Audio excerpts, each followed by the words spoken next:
Woo! Boy, we got a good one today. You're not going to want to miss this.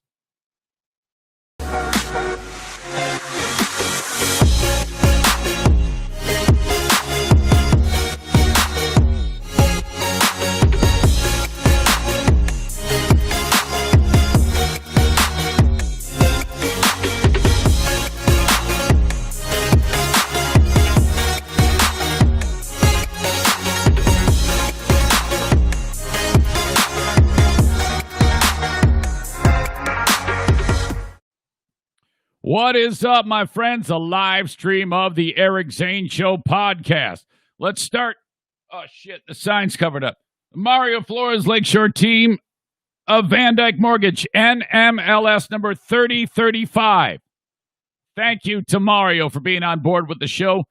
If you get in the weeds, maybe you're like, oh, man, I want to get out of paying rent, for God's sake, and you're looking for that first-time mortgage. Well, hey, man, this is the way to go. The Mario Flores Lakeshore team of Van Dyke Mortgage. Sorry I'm late, by the way.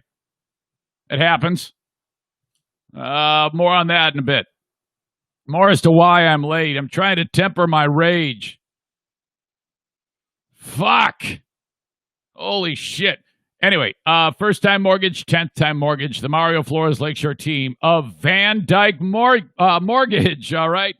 Thank you to Mario for being on board with the show. You are awesome, and that applies to anyone, anywhere in the listening audience. It doesn't matter where you are. If you're thinking about a mortgage, you know, I understand. Maybe you got your cousin or somebody you've used before. I get that. You can call upon them. But if you would just please give Mario a call to get his thoughts on things, I'm telling you, he's going to win you over. Thank you to the Mario Flores Lakeshore team of Van Dyke Mortgage. While I'm at it, the illustrious Michael Gilmurray, him and his lovely bride, 51% owner, Jennifer Gilmurray, own Baldwin Ace Hardware up north. My moments with the Queen of the Forest, Diana, are brought to you by Baldwin Ace Hardware. When you go up north, man, you got trips to go up there and hang out, have a good time. Bring all your DIY stuff. Or I should say, don't bring your DIY stuff. Excuse me, I'm really flustered today. From home. Get it at Baldwin Ace Hardware on the edge of the Manistee National Forest. Love them. You are awesome. Thank you. And then, last but not least, A&D Cleaning. If Benny wasn't such a psychopath to be in this room, Benny the One-Eyed Wonder Dog, you would see him. And Benny is brought to you by A&D Cleaning. That's right. Denny Fake News is the 49% owner of A&D Cleaning. He's the D portion of that. The A portion of that is his lovely better half, Amy, who wants to clean your home. That's a great gift. Reach out to Amy Porter at 616-550-3644. Here we go. Oh, my God. Facebook fight. You are wrong and I am right. Man. You are a stupid prick. Oh, man. You can suck my big fat dick. This is another Facebook fight.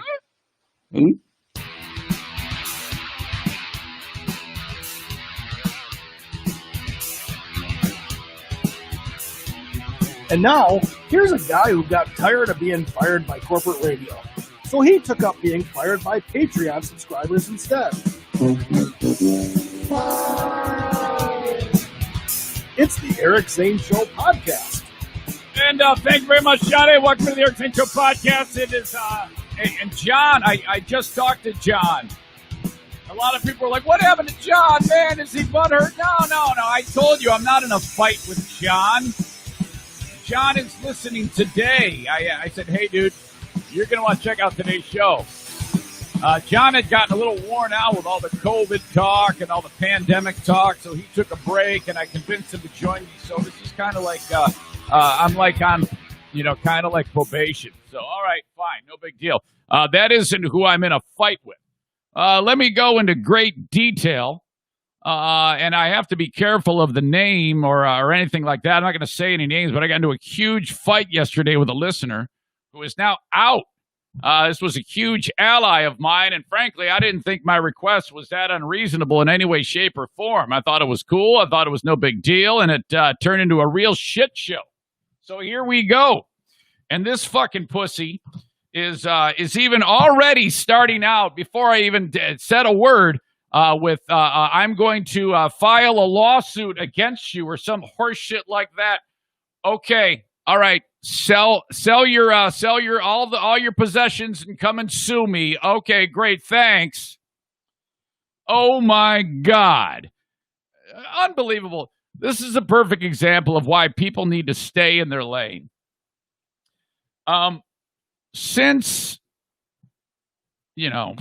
I was on BBL, there had been a moment in time where there's one person in particular who was not very fond of Ben and didn't like the way it went when things got in the weeds on the show with the comedy show, and Ben was constantly referred to as a snowflake. I would refer to Ben as a snowflake, and that probably was the quickest way to drive Ben crazy, was by referring to him as a snowflake. He didn't like it and it upset him. All right, great.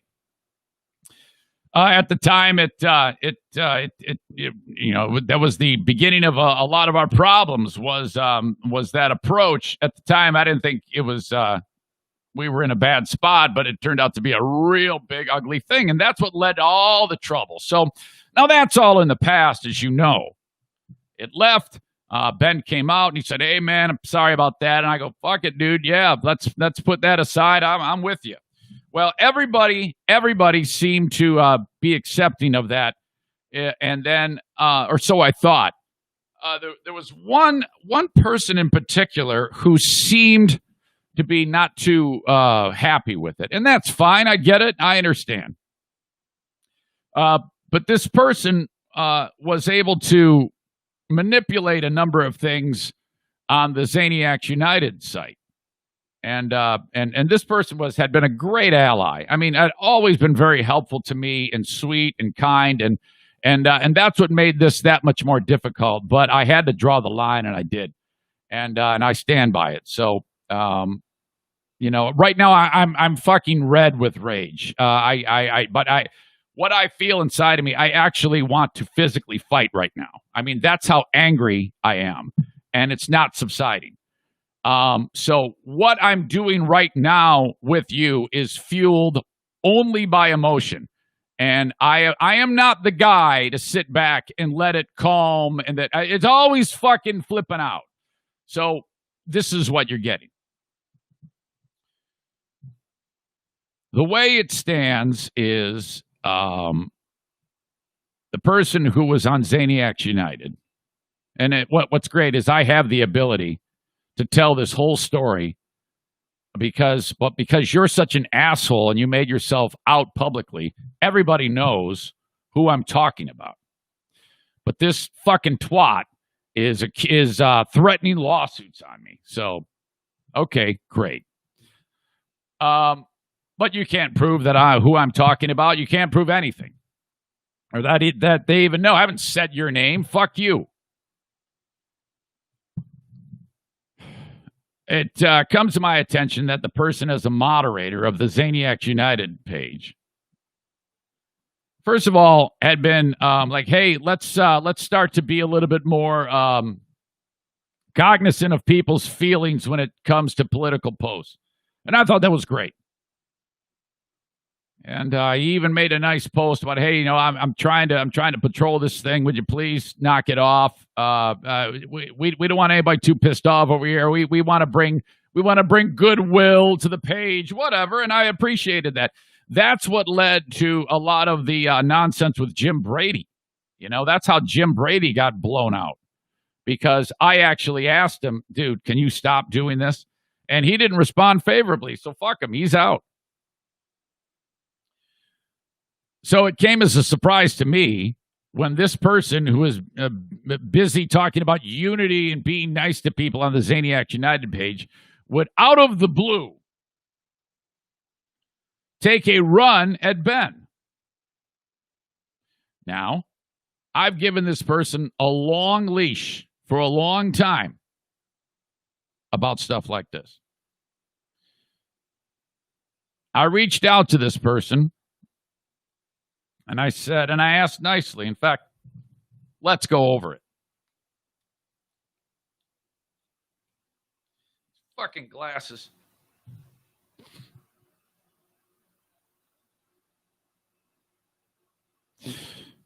Hey, buddy, can you please leave Ben alone? It's all over. Everything was a bit messy in the past. It's not now. I'd like to keep it that way. That's it. That's what did it. Is that unreasonable to you? If you, hearing that, saw that, you can do one of two things. You could say, yeah, whatever, it was a joke, no problem. Or you could put me in my fucking place, insult me, and then go about it that way. That's not going to work out for you.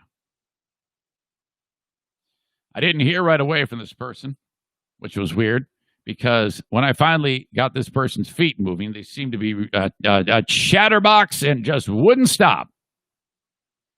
I waited an hour and a half, and I wrote, good talk. This person finally responded with, you never learn. I went, huh? Probably easier with a phone call. It turns out this person was at work, so couldn't really do a phone call, but had plenty of time to text away.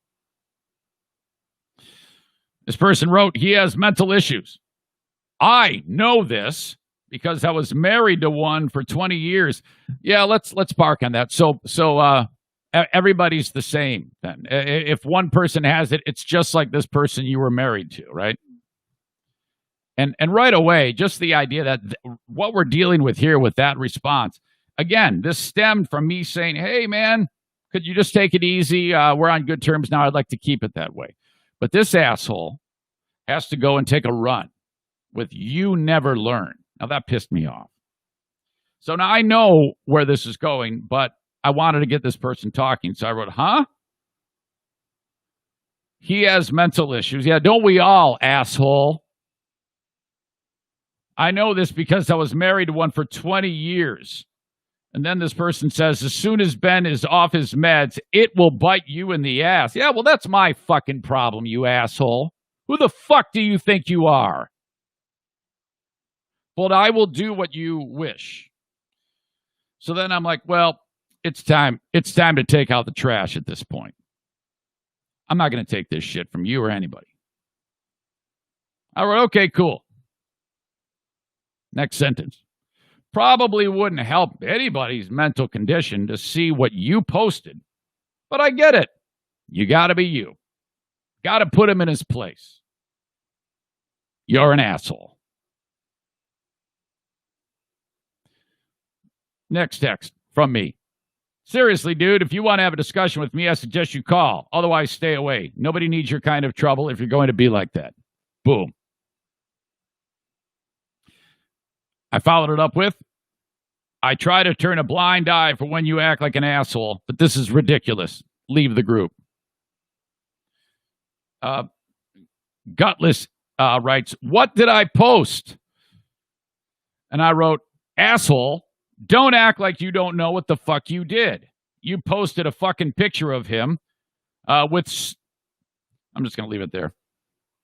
Good old you trying to tell people to be nice on Zaniacs United and then posting shit like that. Fuck off. I'm serious. Stay away. You're done. You could have handled it like an adult, but you're a fucking asshole. And then I wrote, no wonder why your ex-wife had mental problems. Jesus. Well, you could have told me what you were mad about to start. And my ex was bipolar. Who gives a shit? And I wrote, don't pull my dick. You know exactly what you did. I'm so GD mad at you over this. How can someone who does nice things for someone be such a cock? And it's true. This person did a lot of nice things for me and others. So I don't understand what this is all about. And then I wrote, and then I try to nicely ask you to knock it off. You tell me I never learn. Fuck that and fuck you. This person responds with, okay, whatever you want. I guess I'll be joining Jim Brady. But know this, you start blabbing about me on your show, the gloves will be off. I don't play games. I'm a nice guy until someone wrongs me, and you do not want me as an enemy. Wow, all this over that post. And I follow up. I go, you brought this all on yourself. And for what? And it wasn't all over the post. It was about me simply asking you nicely to not do that. Then you ignored me. Then you insulted me. And you can give me your tough talk all you want. If you want to settle it face to face, let's do it. Let's get together and knock the fuck out of each other. I'm down. Say the fucking time and place, asshole. So as you can see at this place, or at this point in time, I'm not in a good place. I'm not in a good place right now. You said you want, the person follows up, you said you want me to be done, so be done. I ignored you because I'm at work. That's a lie. I write, I always had a buzzing in my brain that you were a fucking look. I wrote, a fucking look. I didn't listen to it, live and learn, drop dead. And then I wrote look again because of autocorrect. And then I finally wrote kook. Wow, I think you need to take a pill also. And then I wrote, you started everything. This person wrote, okay, if you really have the need to sit down and hash this out, that's fine. But to me, it's just a lot of wasted energy. There's a lot of other things going on right now in the world that energy can be used on. Oh, thanks. Spare me the lecture, fuckface. Others, other than getting mad and upset about a post that was meant to be silly. That's what this person does all the time. This and other people like him. Yeah, I was kidding. Whenever they're caught and they get fucking bitch slap right in the fucking face. This is the, oh yeah, I was kidding. Fuck you. I said, I don't need to say anything. I'm right and you're wrong. Once you admit it and apologize, then perhaps. But you fucked up and you know it. And it wasn't meant to be silly. You know exactly what you did. I know this because you judged me and said I never learned. Fuck this. I'm blocking you. So then this pussy goes ahead, wakes up today. So I left him alone. I'm like, fuck it, I'm done. I'm done with you. I actually felt bad about how heavy-handed I responded at first because he had been so polite and sweet to me in the past. But fuck it. Just fuck it. I woke up. I slept on it. I was reinvigorated, mad as hell still.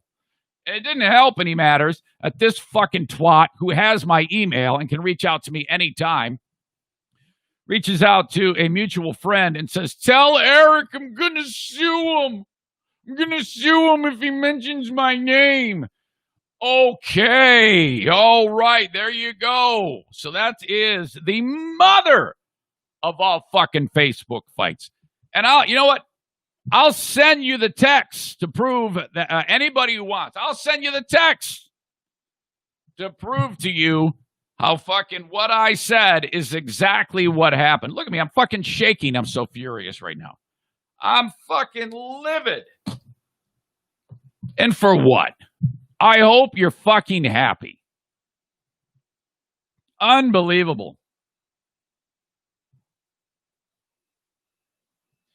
Melinda says, only pussies break out the I am going to sue you shit.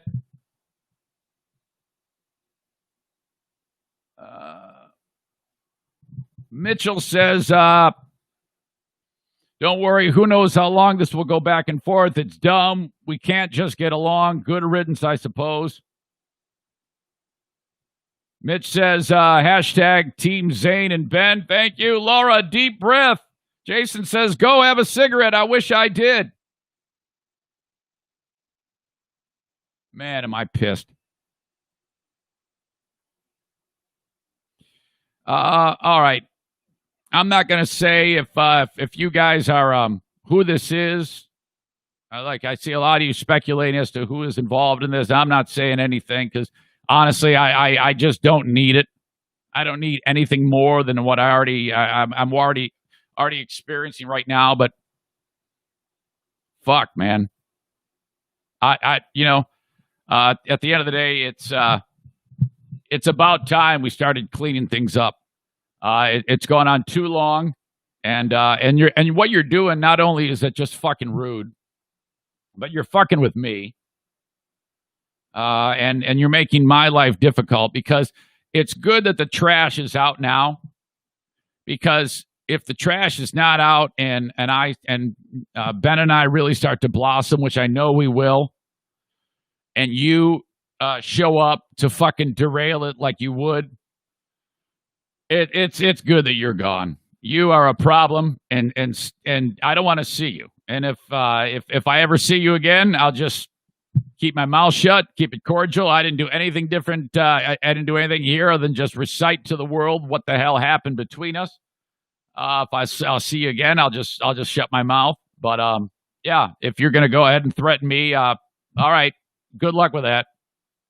I don't think that's gonna work out for you.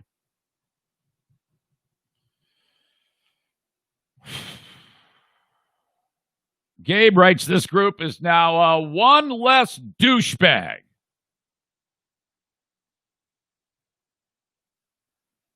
Restream says, congratulations, you've received 100 messages today with Restream chat. Oh, fuck. Man, I did not want this to happen. It didn't have to go this way. If you go back to what I said at the beginning of this, how did it go that just a polite request by me, hey, do you think you could knock that off, turned into what we have? Is it worth it to you? Are you happy that I'm doing my best to make sure that everybody who is part of this group hates your fucking guts?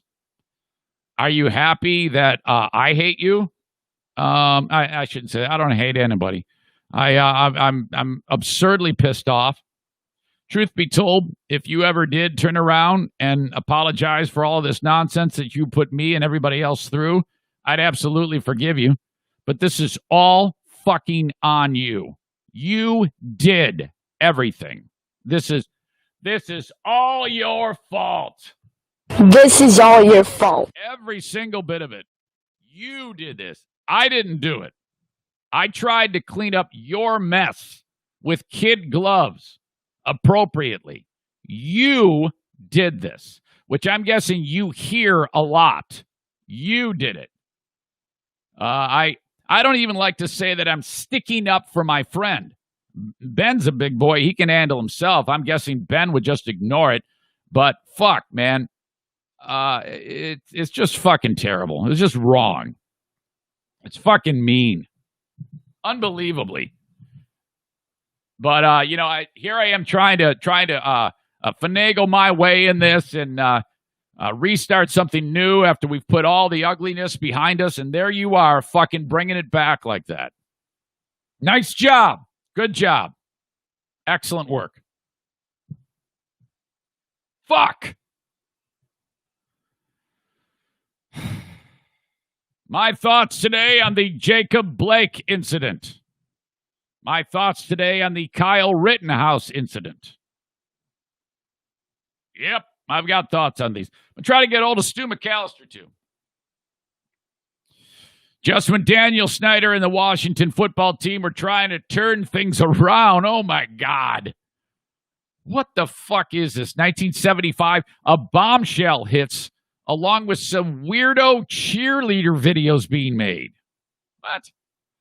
A Florida woman in the news for something terrible. And I'm going to introduce you to Frat House Karen. But what a day yesterday. Everything was on edge. I had this fucking Facebook fight to deal with, this pain in the ass personal scenario with this jackass. That was awful. So I was all agitated. I'm even more agitated now after getting it all out. It's like, get it all out. Get it all out. Part of me when I started this, before I get to what I want to talk about on the intro, was like, just let it go. Just let it go. It's like, no. There's not going to be any letting it go. I needed you to hear from my perspective how this went. I needed you to hear the voice that was coming towards me and the words that were said. I needed you to hear that. This is just a little small example of what sometimes I go through. I just didn't feel at all like it was on a level where I could just let that go. It was something was gnawing at me, chewing at me. It's 100% wrong. Just sit there and let this twist in the wind. I'm not gonna be fucking bullied by you. I'm not gonna be fucking pushed around by you. Fuck that. If I'm sitting here on a platform that's a fucking podcast and I have to sit there and worry about shit like that. Fuck that. That sounds like radio. Bullshit.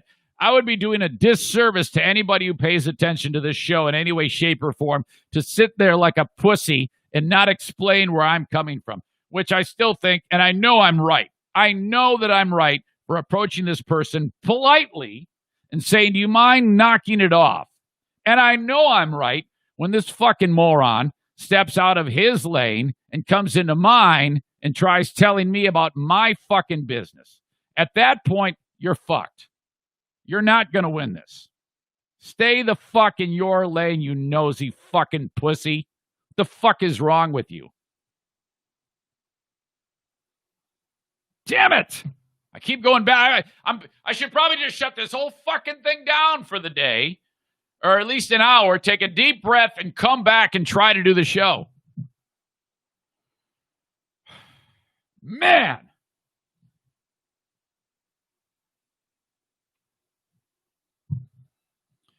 So I'm sitting there driving around yesterday, and I've got a couple errands to run, and it seems like everything was getting in my way, keeping me from getting to these errands. The idea was I had to take one drive through the area and get to one destination.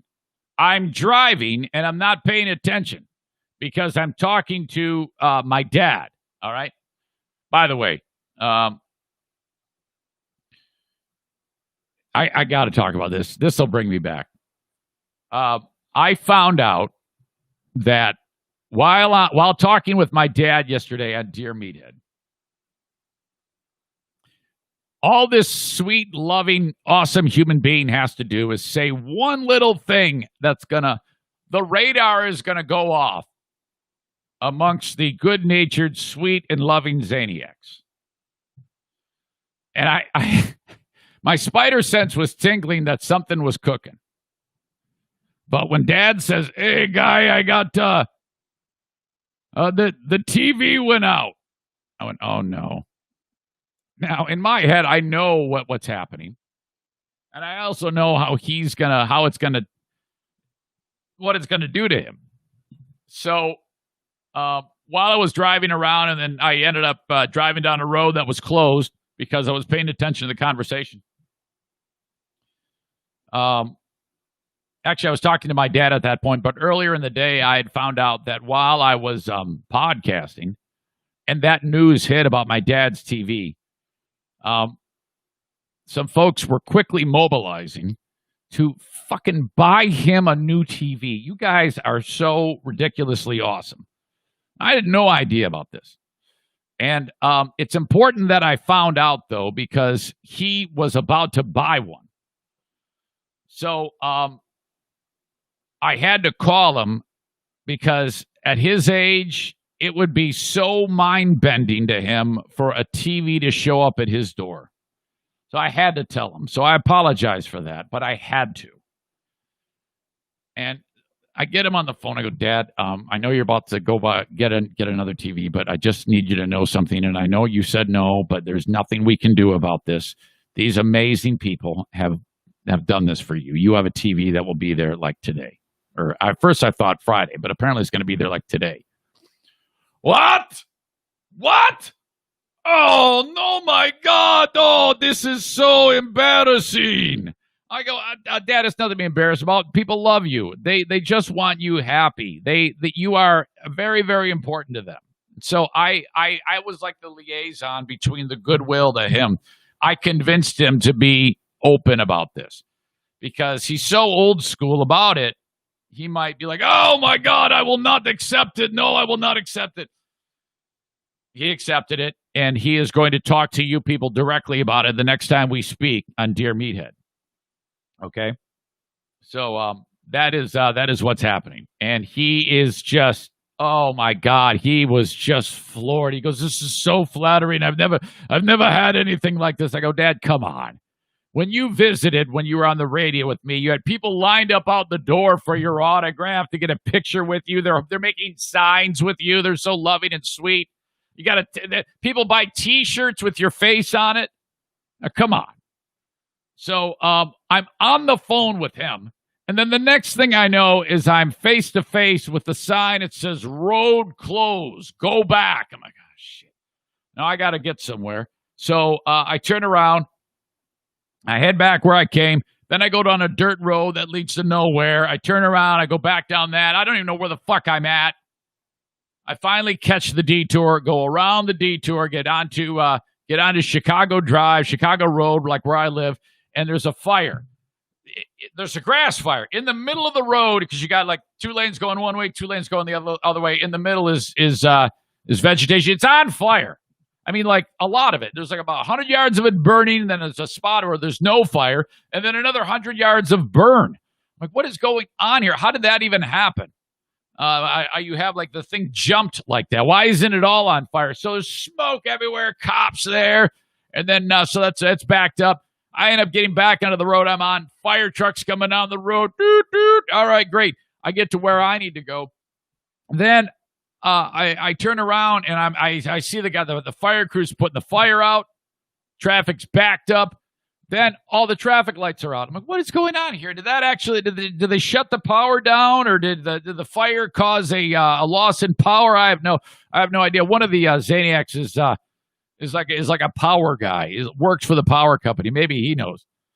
And then so there's nothing worse in rush hour traffic to have the fucking flashing red. And this is like 1 mile of wait your turn. And I'm like, oh my God. All I want to do is go get food. At this point, all I need to do is get to Aldi to get a dozen eggs. Finally get to Aldi. Oh my God. Get the eggs. Leave. Noticing more and more boldness with the no masks. We're getting to that point where people are like, all right, forget it. I'm not wearing the mask. And I think that the stores are like, we're not going to say anything these days. I talked about that a little bit yesterday. Then, going home, train. There's a train. Oh, my God. This simple thing, which should have taken 20 minutes, it turns into a 1 hour and 30-minute deal. My God.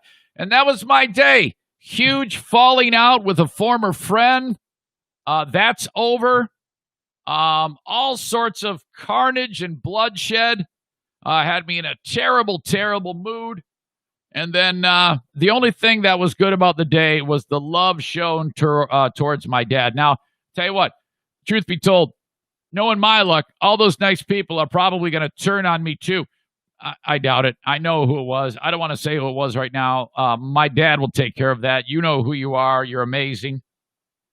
Frankly, I can't afford to lose many more friends.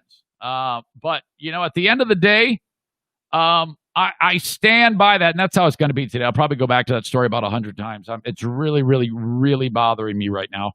I am not in a spot where I can just throw people out. I just can't afford that. But let the ends justify the means. I don't give a shit how generous and kind you've been. If you fuck my shit up and other people's shit up with that nonsense, you're out. Fuck it, man. If you don't know how to act, well, I'm going to take a stand for the other person then. So fuck it, man. Damn it.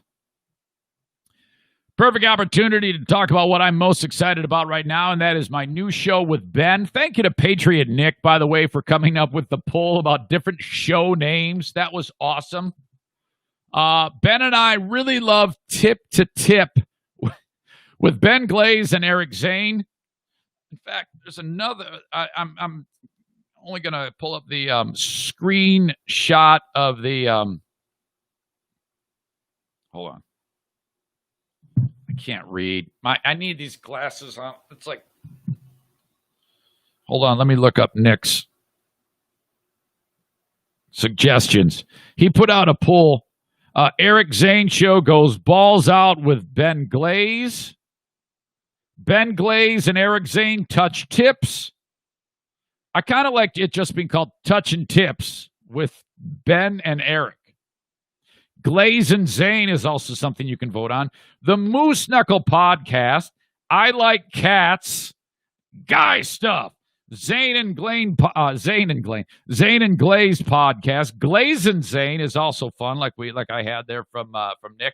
There's a whole list of them on Zaniacs United. Now, again, I am not saying that these are the ones we're going to take. I have no clue. But we both got a kick out of touching tips. I was considering maybe adding to the mix the Funny Girls podcast with Ben and Eric. Whatever. That'll probably start another war that I'll be in. Add it to the pile, I guess. Anyway, the new show, it debuts September 4th. It is a once-a-week show. It's going to start right here on Facebook, Twitter, YouTube for the whole month of September. So you'll have all those episodes that will premiere on Fridays. Fridays, it'll be live stream starting at 7 p.m. Eastern Daylight Time, right here in the studio. And then it'll be, I'll take the audio podcast, and it'll be on all of, wherever you download podcasts. You'll be able to see it on there and listen to it at your leisure. And then ultimately, we're going to throw it on Patreon. And I talked about this already. When we do throw it on Patreon, I'm still going to post on Stream Live the first handful of minutes of it so that it can be still on the forefront of people's attention. That was Andy's idea. Thank you for that great idea. Again, I would never have thought of this shit if it's not for you. So thank you so much. And then we'll keep it on Patreon. And Patreon, it's still $5 or $10 a month. $5 is the entire audio archive. $10 a month is the video and audio archive, and the chance to play Dale and Smarter Than a Former Drug Dealer trivia.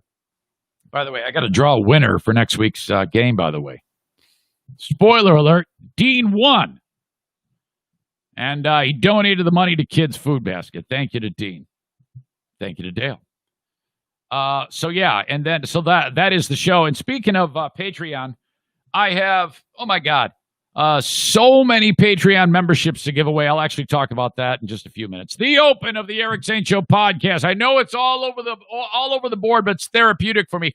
Thank you for being patient with it. I hope it was enlightening. A little snapshot of my day yesterday was part of it. I normally don't try to lose that much control, but I'm 100% incensed and furious, and it would only hurt me to keep that bottled up. So despite the threat of a lawsuit, you better not say my name, Zane.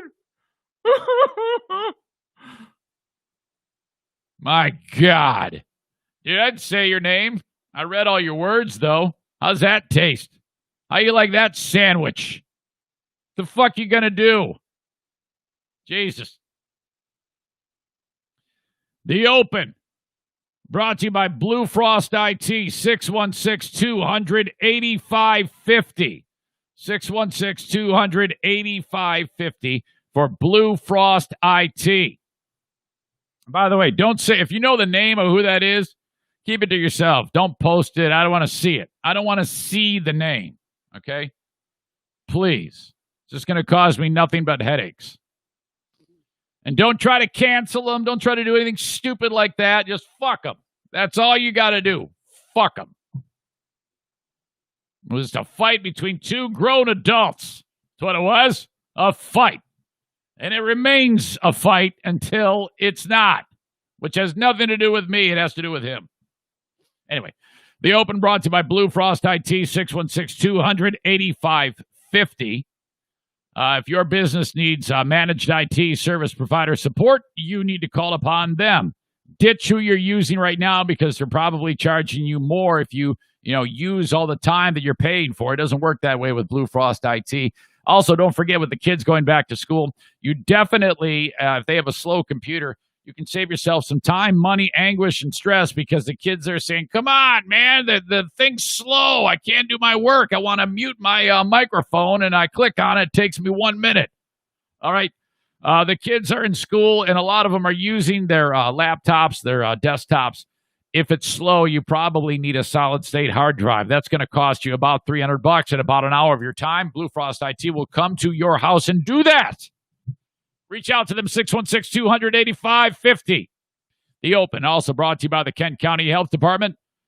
AccessKent.com/health is, you see my brain's fried there. I forgot it. AccessKent.com/health if you want more information about where to get vaccinations, Free vaccinations. It's not too early to think about a flu shot. Sexually transmitted infections, those things are very, very real to some people. If that can be paid for, too, they can do that free of charge. If you qualify, you can get more information about all these things. Yeah, some of you folks aren't exactly the picture of health, so that's what the health department is for. 4 COVID testing stations in and around the area.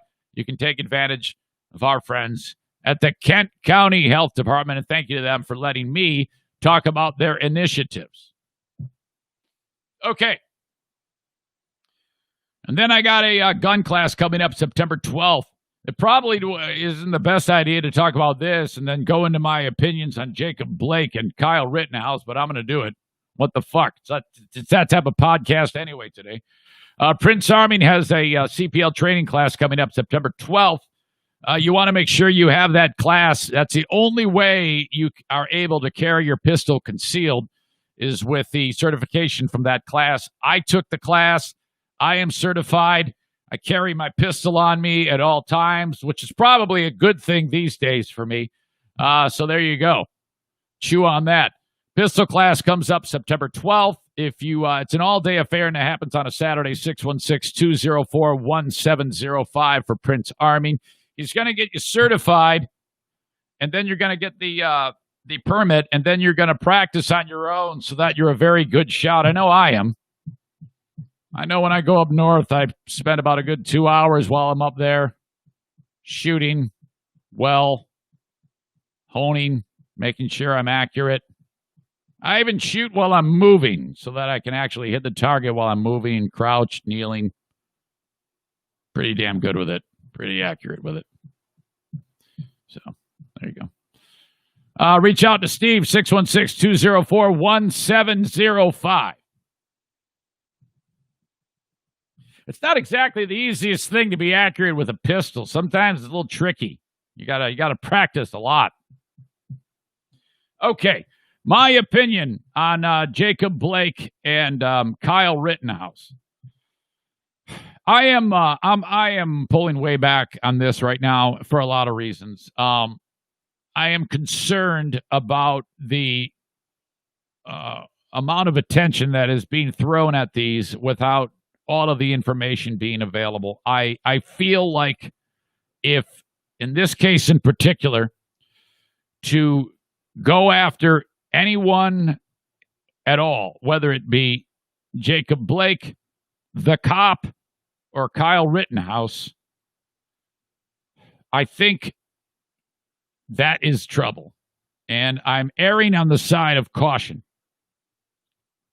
I don't want to be the guy right now to plant the flag on something, and this is rare for me, without having all of the details. And there have been cases where I have planted a flag and all of the details haven't been available. And I think that's come back to bite me and others more than once. And I'm not going to sit here and pontificate as to, hey, well, he shouldn't have been resisting arrest, or hey, he was going for a knife, or hey, if you'd comply with the cops, you wouldn't get shot. I'm not going to do any of that shit, because it's basically saying one thing and then doing the other, talking out of both sides of my mouth on this issue. I thought for the longest time that when I was watching George Floyd die, but that's it. It's completely cut and dry. And absolutely, when you see it, it does. But there has been a lot of things that have taken place since then that will be looked at in court on the Floyd case. Enough of which that I would guess that the defense attorney for the cop that had his knee on Floyd probably thinks he can exonerate that cop. You think, what? Holy shit. Well, look it up on your own. I don't want to sit here and debate it with you as to whether or not the cop was right or Floyd was wrong or Floyd was right or the cop was wrong. I'm not here to do that. My point is to avoid looking like a fucking asshole. I think it's important on this case in particular to just relax. We have this stage in history where people who feel like the black communities feel like, okay, we need to go out and we need to raise hell. And I'm not even here to indict them. I get it. I understand. And I haven't walked a step in anybody's shoes. I am not going to go down the road and indict anybody on either side. I will say it does seem crazy to me to destroy your own shit and loot and burn. And I sometimes wonder about whether or not people who would be protesting mixed in with them are people who would rather watch it all burn in order to get what they want to be satisfied on a political level. If you don't think that Trump is involved in this in one way, shape, or form, you're crazy. There are people on the other side that would love to see him out of office, and to do that, they would have to raise all sorts of hell and make it look like these protesters who are being peaceful are actually being criminals. So I'm not buying any of that. Even the idea that Kyle Rittenhouse, everybody's like, oh my God, you see it, the police, they're sitting there saying, go for it. They're giving him water. It's like, dude, I'm not going to sit here and preach to you that Kyle Rittenhouse should or shouldn't have been walking around with a rifle. For me personally, which doesn't mean shit, I don't like the idea of vigilantes walking around patrolling the streets. That's just me, okay? But and just like that, this happened in our community of Lowell. You remember the chief cop, the chief of police there? He was supporting these kids that were walking around with long rifles who were defending the city of Lowell, and that cop lost his job. And I was very critical of that. Yeah, I was like, yeah, you can't go around and say, hey, yeah, go for it. But those kids did have a right to do that. I wouldn't want kids walking around with rifles, for me. But if they have a right to do it, all right, that's between them and the police and whatnot. But I think it's fucking crazy, frankly. But Rittenhouse is walking around, a 17-year-old. I don't even know if he was even supposed to have that fucking gun in the first place. And he's from Illinois. So he's just coming in to do this. I mean, I need to know more about this Rittenhouse guy. And Rittenhouse is the white dude who's walking around with a long rifle, a long gun, and he is patrolling the streets or something like that. I don't know. And then somehow he is involved in an altercation, because that's how it goes when pissed off people on one side get with a guy like Rittenhouse, and then before you know it, people are shot, people are dead. At the end of the day, there is no place, in my opinion, for anybody to be walking around in a volatile situation like this with no formal training policing the streets. That's about as far as I will go in this scenario. Even if Rittenhouse was on the porch of his own house with a gun defending it, I would say, well, yeah, I get it. But walking around like a police officer like that, I don't know, man.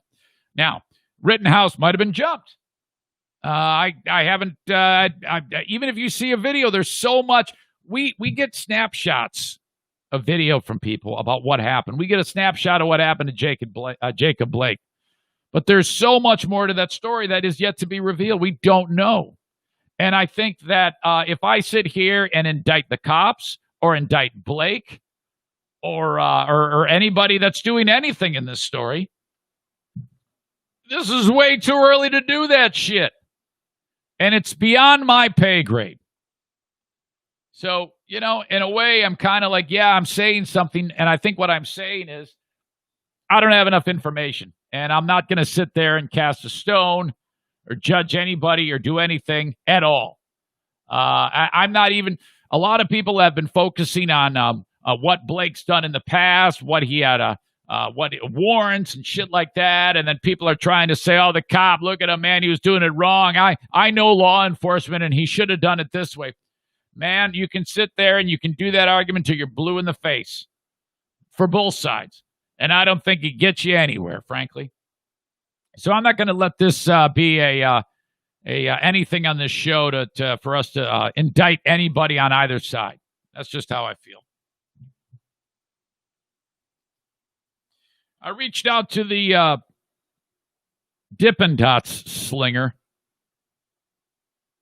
He just hasn't been able to get away from that gig. But it's a gig. The guy's working. I said, hey, dude, you want to talk on the podcast? And he's like, I'll be slinging dots in and out of the car.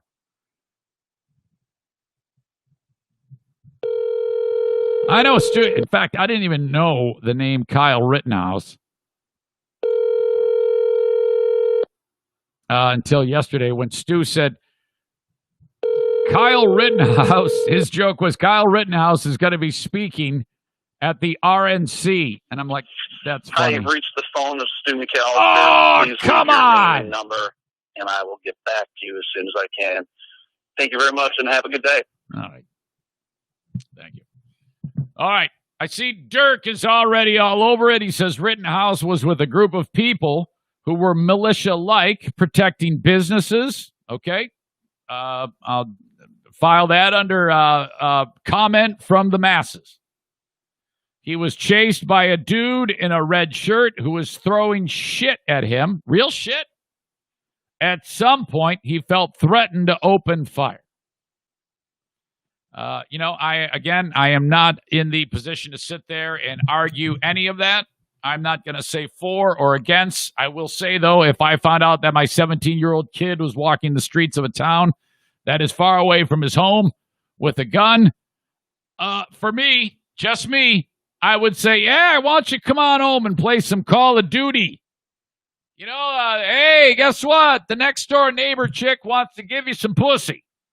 Why don't you get away from the long rifle on the streets of Kenosha and come on home, get yourself some neighbor pussy.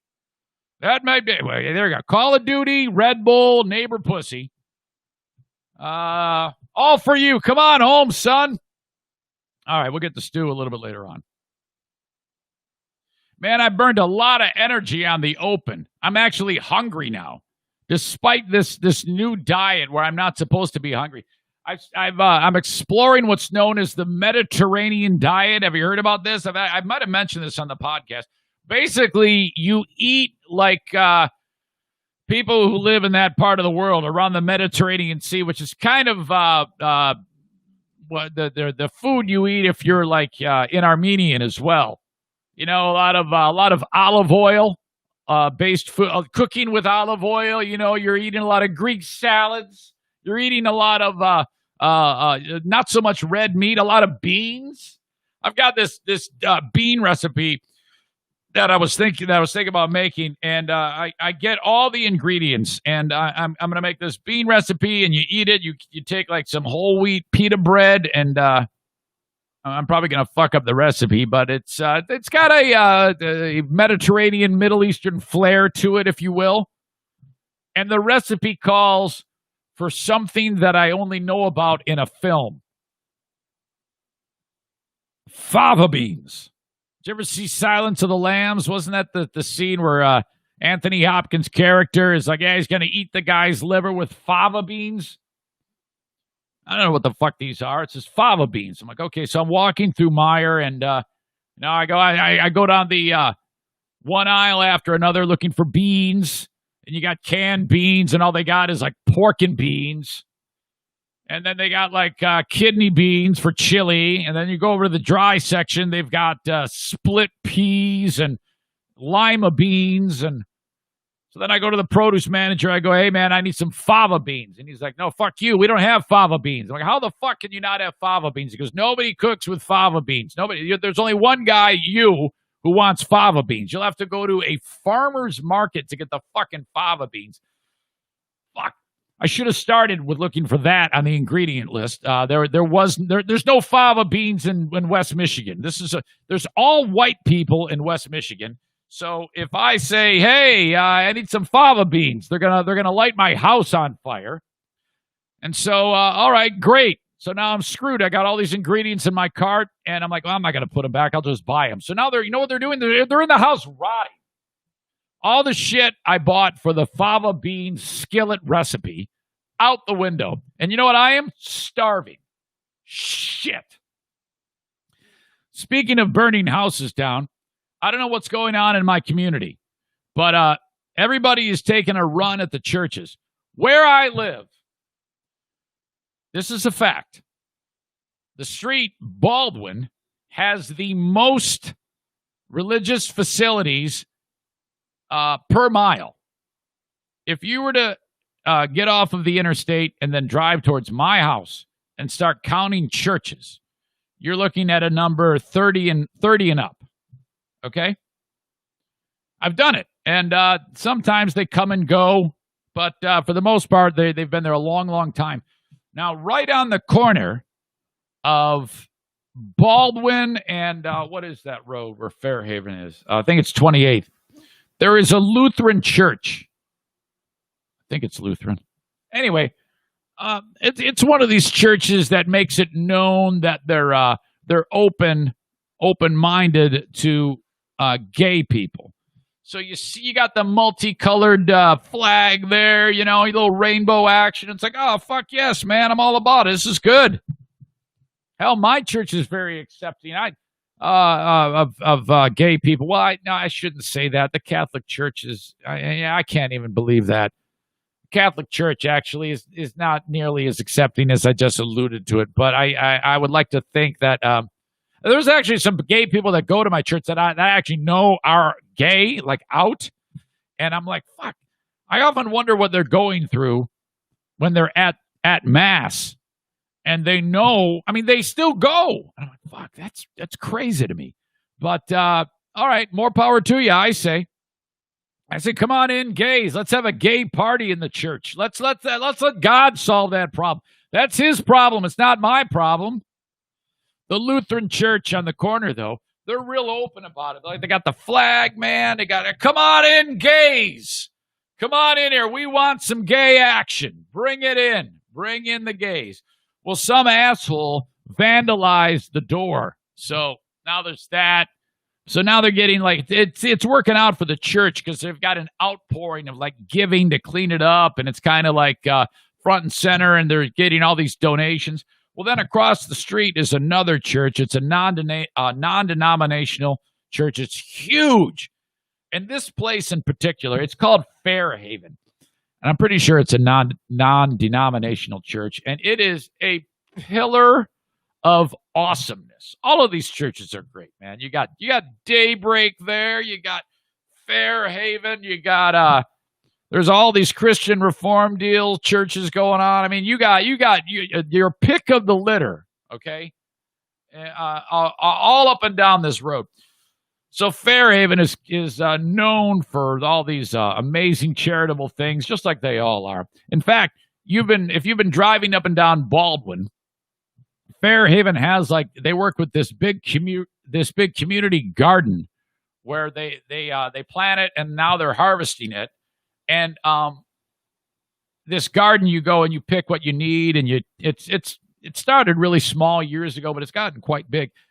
They load up boxes of produce and stand on the side of the road and say, free box of produce to those in need. So people pull over, you get a box of produce, you go home, you eat well. I mean, it's like amazing. Every time there's something gigantic to be done in the community, Fairhaven Church is there. They're really, really special. I know a lot of people that go to that church. Really, really great.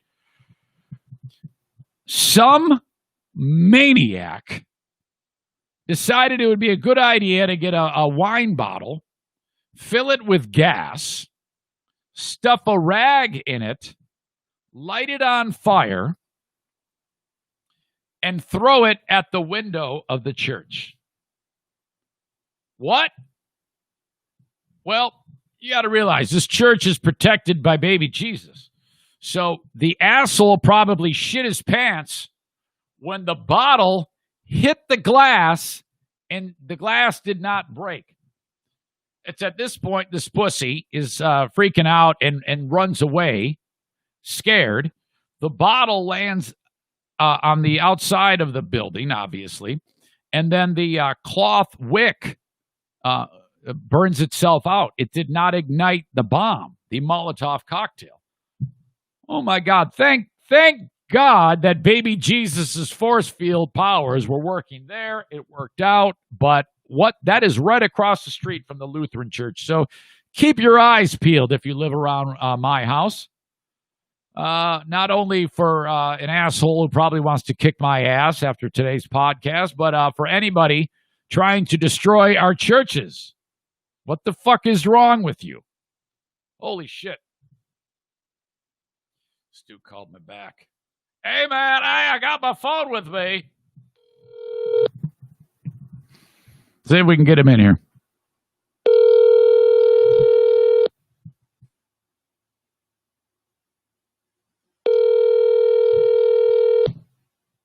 Come on, man. I hate these moments when it gets quiet like this. Oh, Jesus. In and out of the car, slinging dots. It's a quest to get him on the podcast at some time today. Hi, you've reached the... Phone tag. Hold on. Yeah. Missed call. Voicemail. This ought to be fun. Zane! I don't know how I missed you, man. But I'm out here slanging dots. Call me back if you want. There we go. Sorry I missed you. All right, now I think I got to try one more time. Sorry if you're listening. You're like, what the fuck? Yeah, just hit the bounce forward button. I know you can't do that on the live stream. Come on, Stu.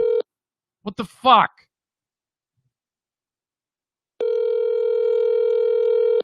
How crazy is it that in this week, when I'm at my wit's end earlier with a massive anxiety attack,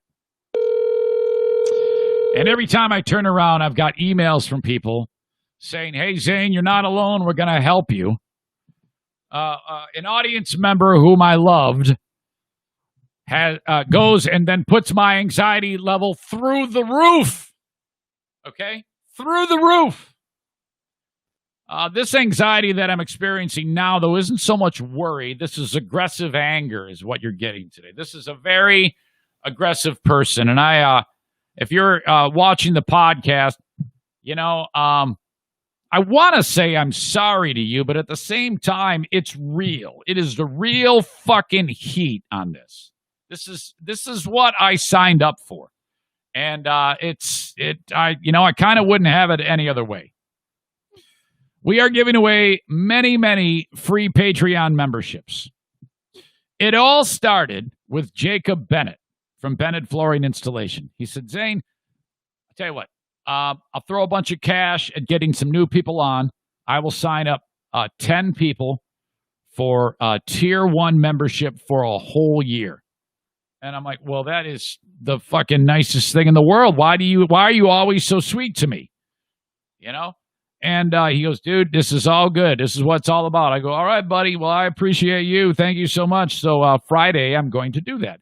In discussing this with you, people have come out of the woodwork. And it's been like that for the longest time. First of all, Rick from TC Paintball threw $100 at Big Dick Donnie Veltman, who's also he's fucking in the ringer right now because he can't open his bowling alley. We bought 4 $25 gift certificates to Howard City Lanes again. I'll draw those tomorrow, Friday. And I'll do that on Patreon for the Patreon members thing. That's another perk of Patreon. You get that you get the first shot at Big Dick Donnie's gift certificates. So that's awesome. I had Zaniac, Andrea, and Jason open their home up to Zaniac, Melinda, and her girlfriends when they came up to visit me. She was very sweet, and she got $60 in gift certificates as a thank you to the Schaefers. And you know what their favorite restaurant is? It all works out. Big Dick Donnie's, Howard City Lanes. They love eating there. That's where they go. Oh, my God, the goodwill here is incredible. So we've got a real balance of goodwill going on and then shitty will going on, okay? Goodwill, shitty will. The goodwill is winning out. Make no mistake. That also spread onto an anonymous donor who is paying for 10. Wait a minute. Hold on. I'll make sure I got this right. 10 Tier 2 memberships for 2 months to the Patreon.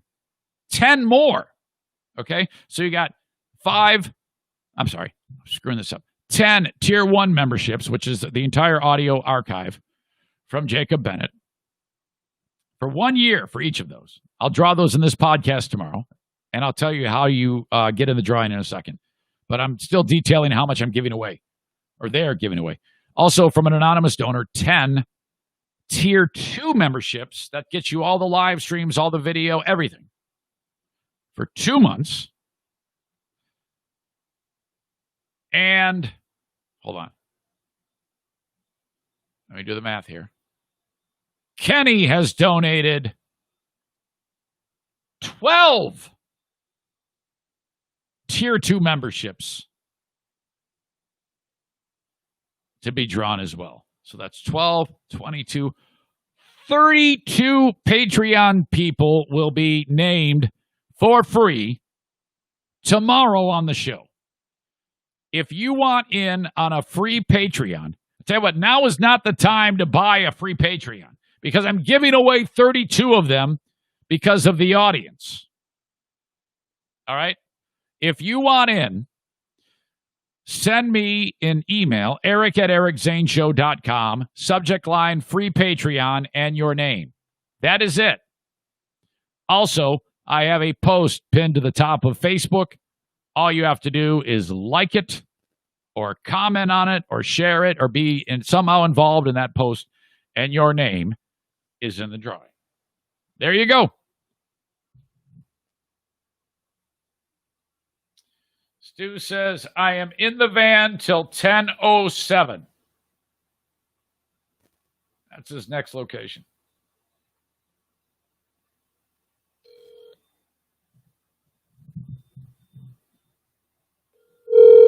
He doesn't pick it up this time. He's a lost cause. Eric Zane. Hey! What up, man? Oh, my God. Is it good to hear your voice? Oh, God, what happened? No, it's good because I've been just pissed. I've just been ranting. Like, you'll hear it when you listen back to it. But, Stu. Yeah. Furious. I got into a huge fight with a listener who. Yes. I mean, it's bad. It's really, really bad. What do you now? Don't say the name because this guy's a big bitch, and he's gonna fucking sue me. But that's the first thing he did. He woke up today and threatened to sue me. Really? Yeah. So he said, hey, if you say my name, I'm gonna sue you. So what did I do? First thing I did is I got on the podcast and started telling the story. I haven't said the fucking dick's name, but I don't give a shit. Fuck him. Is this all? He's gonna sue you over a Facebook fight? I don't know what he's going to sue me over. I was informed that he's going to sue me if I drag him through the mud. So, you know, what did I do? I gave every fucking detail, every fucking word of the Facebook fight. I even played your song, Facebook Fight, to start it. Thank you. Thank you for giving me credit. And you know what? It all boils down to, Stu, it all boils down to, Stu, you know that I was in a bad spot with Ben for the longest time. Yeah, for sure. Now, Stu, whose business is that? It's yours and Ben's, I guess. Excellent. Right. I'm glad you said that. And as you know, Ben reached out to me, and that's over and done with. That is ancient history, right? Great. Yes. So it struck me as a real problem when this person went after Ben again on my page, on the Zaniacs United page. Oh. Okay. Now I've been taking the trash out on the Zaniacs United page. But the problem, because you told me you left because it had gotten to be so fucked up over there, yes? Yeah, I left the page. It was just too much, just silliness.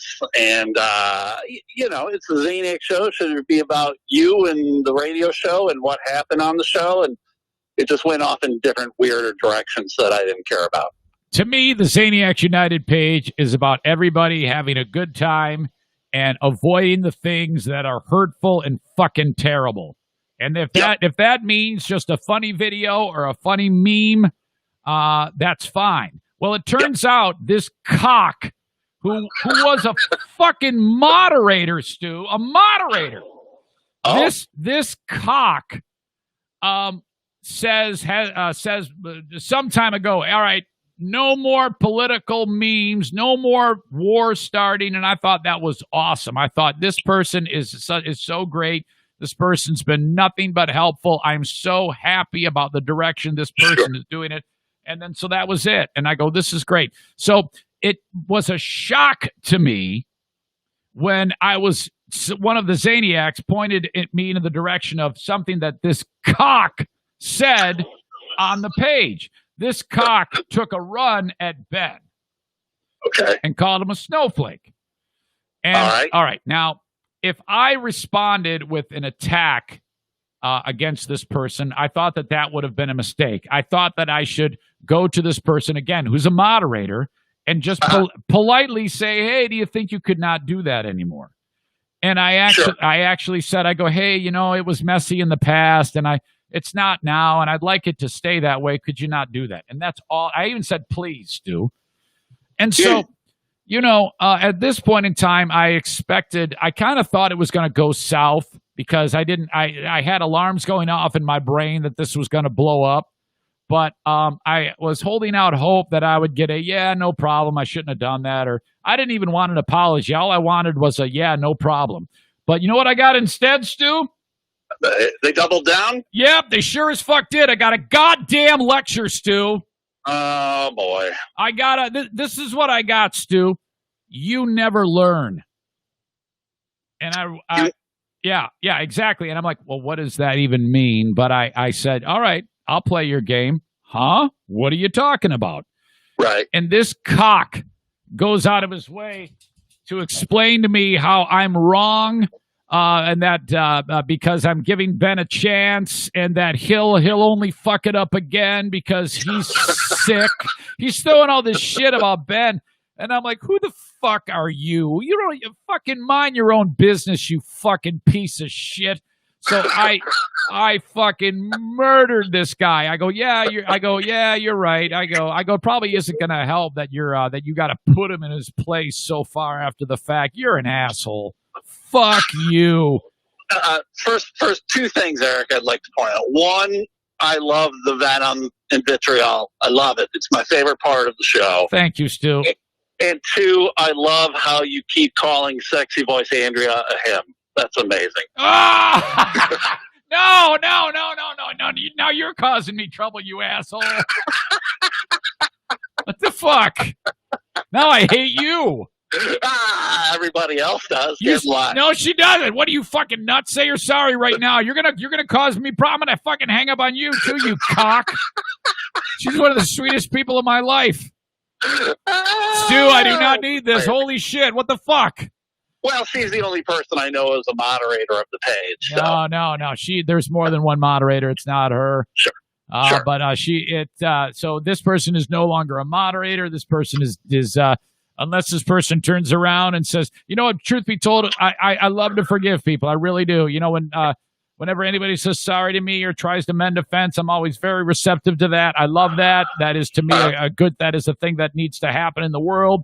But I am really, really pissed off about this. And then this fuck reaches out to Andrea before the show and says, you tell Eric I'm going to sue. And I'm like, fuck you. I still don't know what the slander is. Yeah, sue me for what? Suing for what? I'm reading your words, you fucking Neanderthal. And what are you going to sue me for? My comic book collection? For someone to call him Ben a snowflake. I'm going to sue. Apparently. What an asshole. I even said, Stu, when he said it, because he tough talks me. He tries to get aggressive with it. You don't want any of this. And I go, dude, you want to fucking fight? If you want to settle this like men, I will fucking fight you. I prefer old school rules. We'll meet in a parking lot. No weapons, just fists. First guy down, fight over. I'll fucking fight you over. You want to fucking fight me over it? I'll fucking fight him. You'll have to put it on Patreon, though. Sure, we'll Facebook it. We'll Patreon it. We'll do play-by. Stu, you can be the fucking play-by-play guy. Can you get Donnie Veltman, Big Dick Donnie Veltman? Oh my God! I'm like, you motherfucker. Are you fucking serious? Oh, You can make a big thing out of it. You don't want a piece of him. You want the whole salami. Yes, I don't want a piece of you. I want the whole thing. Bob Barker. That's funny. Stu, That's funny. it was so bad. Shit. Oh, All right. well, I mean, stuff happens. So something got in his craw, and there you go. Yeah. Stu, I was also, while I'm at it, I was talking on the podcast. I think it's way too early for anybody to lay any type of side taking on the Blake shooting and even the fucking Rittenhouse thing. What do you think about that? Hey, Zane, I got to hang up real quick. I'll call you back. Okay, all right. All right. Sorry, man. Come on. Yeah. He's probably like, I'm not talking about that. Fuck that. That was great. Holy shit. Yeah, Zane, I can't talk about that. No, you should. Hey, Zane, I'll talk to you later. Oh, wait a minute. No, I can't talk about it. All right. To Madre Azuna Puta. Thank you to Joe Martinez for being on board with the show. A&E Heating and Cooling. If you need something taken care of for your furnace, I just talked to Zaniac Tom the other day, and he said, man, I got a pregnant wife. I am not fucking around. Our system is screwed up, and so Joe Martinez to the rescue. A&E Heating and Cooling. If you get in the weeds, 616-516-8579. Thank you to Joe, key sponsor of the show. Installing Comfort Maker furnaces and air conditioners. Comfort with confidence with A&E Heating and Cooling. Thank you so much. All right, Sarah Honda just signed up. At a time when they're dumping radio stations, I'm hearing through the grapevine that they had a radio station that they were on for quite some time, and I found out through Little Bird that they canceled their advertising. A, too expensive. A, just not going to work for them. They need the Eric Zane Show podcast. If you march into Sarah Honda, what you do is you ask for a guy named Thad, which is hard to say for me. Thad. Thad. Thad is the guy you ask for. If Thad is in a meeting, you say to the person who you're there to work with at Sarah Honda Granville, and say, well, can you tell Thad that I'm here because of the Eric Zane Show podcast? And he'll go, will do. That's how I want this to work. Sarah Honda, mention the show. You'll get top-notch service and 0% off of your vehicle purchase. Thank you, though. They tell you what, Sarah Honda, Honda vehicles sell themselves and they run forever. They are on Kenosha, just off 44th Street by the Cracker Barrel. SarahHondaGranville.com. Man, I'm all over the place today. I've got heating and cooling. I've got cars. I've got IT. I've got the health department. I got a guy who's going to teach you how to shoot your pistol. I got a maid service. I got a hardware store. I got a mortgage guy. I even got dudes who are going to stripe your parking lot. Shoreliner Striping, online at shorelinerstriping.com. They stripe your parking lots. They stripe the inside of the workplace. You know, COVID-19, you got like workstations. So-and-so stands here while working. Walk this way. Arrow on the floor. Hire Shoreliner Striping. When the kids do get back to playing sports, high school-wise, you can have your athletic field painted appropriately by Shoreliner Striping, shorelinerstriping.com. I don't often look at the comments, but let's see. Stu is always a popular person on the show. Kenny says he's great. He says he's the voice of reason. Tells Stu to say F rhymes with bag 100 more times like last time with laughy emoji. For those that don't know, Stu McAllister has a podcast called LMNO Podcast. Kind of like you're saying the alphabet. LMNO Podcast. LMNO Podcast. I will link it up in the comments of this one. Thank you, Melinda, for the reminder. Jason says that was great. LOL. I'm guessing he's referring to Stu. I think he is. I think he is because Andrea says, I love you, Stu McAllister. Thank God. I was worried that was going to get off the rails. But Andrea is much tougher than that. If Andrea had anything sideways, she wouldn't sit there and cry like a bitch and say, I'm going to sue. Oh, no, I'm going to sue. Dean in the house and says, hi, Patriots. Dean, are you just getting in here now? Dude, if you are, you missed it, man. Motherfuck. It has been blowing up here. We have a code red, if that is the case.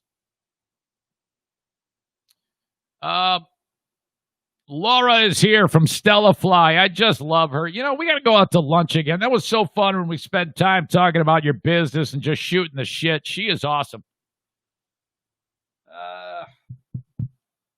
Oh, man, I see a lot of discussion on here. I don't want to take the time to go through it, but there is just all sorts. Everybody's kicking it around, man. You guys are going after it. Joe Martinez is even in the fucking fight. Holy shit. I'll let you guys battle it out.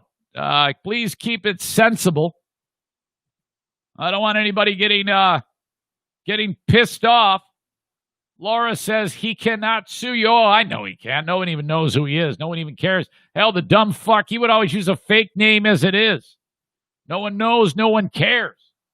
Besides, all I did was read your words, dummy. Jesus. Okay. Jason says it's a heavy morning. Laura says, I can Facebook stalk the guy and make some trouble for him. Give me the word. No, we don't want to do that. We don't want to do that. I just wanted to get that off of my chest because I was so incredibly frustrated with all of this. All you had to do was do your own advice and be civil on the page as a moderator. And then not only did you do that, but when I politely asked you not to do that, you tried to put me in my place. Fuck. All right. Thanks for the patience. The Washington football team. You know, they were known as the Redskins for a time or two. Now they're known as the Washington football team. Well, something got weird when, even though they did that, then there was this lawsuit about sexual harassment in the workplace. And now this story, which I'm about to get into now. And I think it's important to go back to the fact that as long as this guy Daniel Snyder owns the team, it's probably going to be a shit show. I mean, despite you trying to make it seem like you're in touch with what people have been suggesting to you for a long time, I for one, don't buy it. The team's called the Redskins, for God's sake. That's a fucking awful thing. And you said, I'm not changing the name. And then you finally do when money gets involved. It's not like you're doing it because you care about people. So the whole thing's a little weird. And then there's the sexual harassment shit. And then they go back the other way. I think they hired a new president of the team, is a black dude, former player. They're like, see what we're doing? And I don't know, man. Sometimes it just seems like pandering to me. It just seems like bullshit. I understand you got to start somewhere, but I think the only way you can do that is by fucking completely getting rid of the team and, I don't know, selling it to a rich black dude. And then let the rich black dude fucking make the call. You need to sell the team to a rich-ass black guy, okay? Sell it to Dave Chappelle or some shit. And then have Dave Chappelle do all the fun shit that he would do to it. Make Kaepernick the quarterback, black fist on the helmet, all that stuff. Have a black people only day at the football stadium. A no standing for the anthem policy. These are all things that he would do. These are all jokes, by the way, so I don't hear any bit of your bullshit. All right, but the latest is following up to the sexual harassment allegations that were filed by many, many people. The latest is there's a story about how whenever there would be like a calendar shoot for the members of the cheerleading team, there would be some creepy fuck who would be sitting there shooting video footage while the photographs are being shot for, like, girls of the Redskins, as they were known back then, a calendar. They would put out a calendar with all these hot chicks that are sitting there and whatever on a beach setting or in a bikini, and then they sell it or whatever they do. Who knows? Whatever, calendars. Well, there was a dude that was sitting there filming all of the bits of the footage. So if a lady is there getting ready to get her picture taken and she's getting ready for the shoot and she might adjust her bikini top or something like that, occasionally you might see a little side boob or maybe a nip slip or something like that. Well, some piece of shit was shooting video of all this shit to make like a supercut, like a team-only supercut. What? First of all, take a listen to this story that goes along with it from NBC News. Tonight, another bombshell allegation claiming a culture of sexual harassment within the Washington football team. The Washington Post first reporting today that Larry Michael, a former team executive and play-by-play broadcaster, instructed employees to create a behind-the-scenes video for owner Daniel Snyder featuring outtakes of partially nude team cheerleaders from a 2008 swimsuit calendar shoot. He said team, not teen. I thought he said teen the first time I heard that. To create a behind-the-scenes video for owner Daniel Snyder featuring outtakes of partially nude team cheerleaders from a 2008 swimsuit calendar shoot.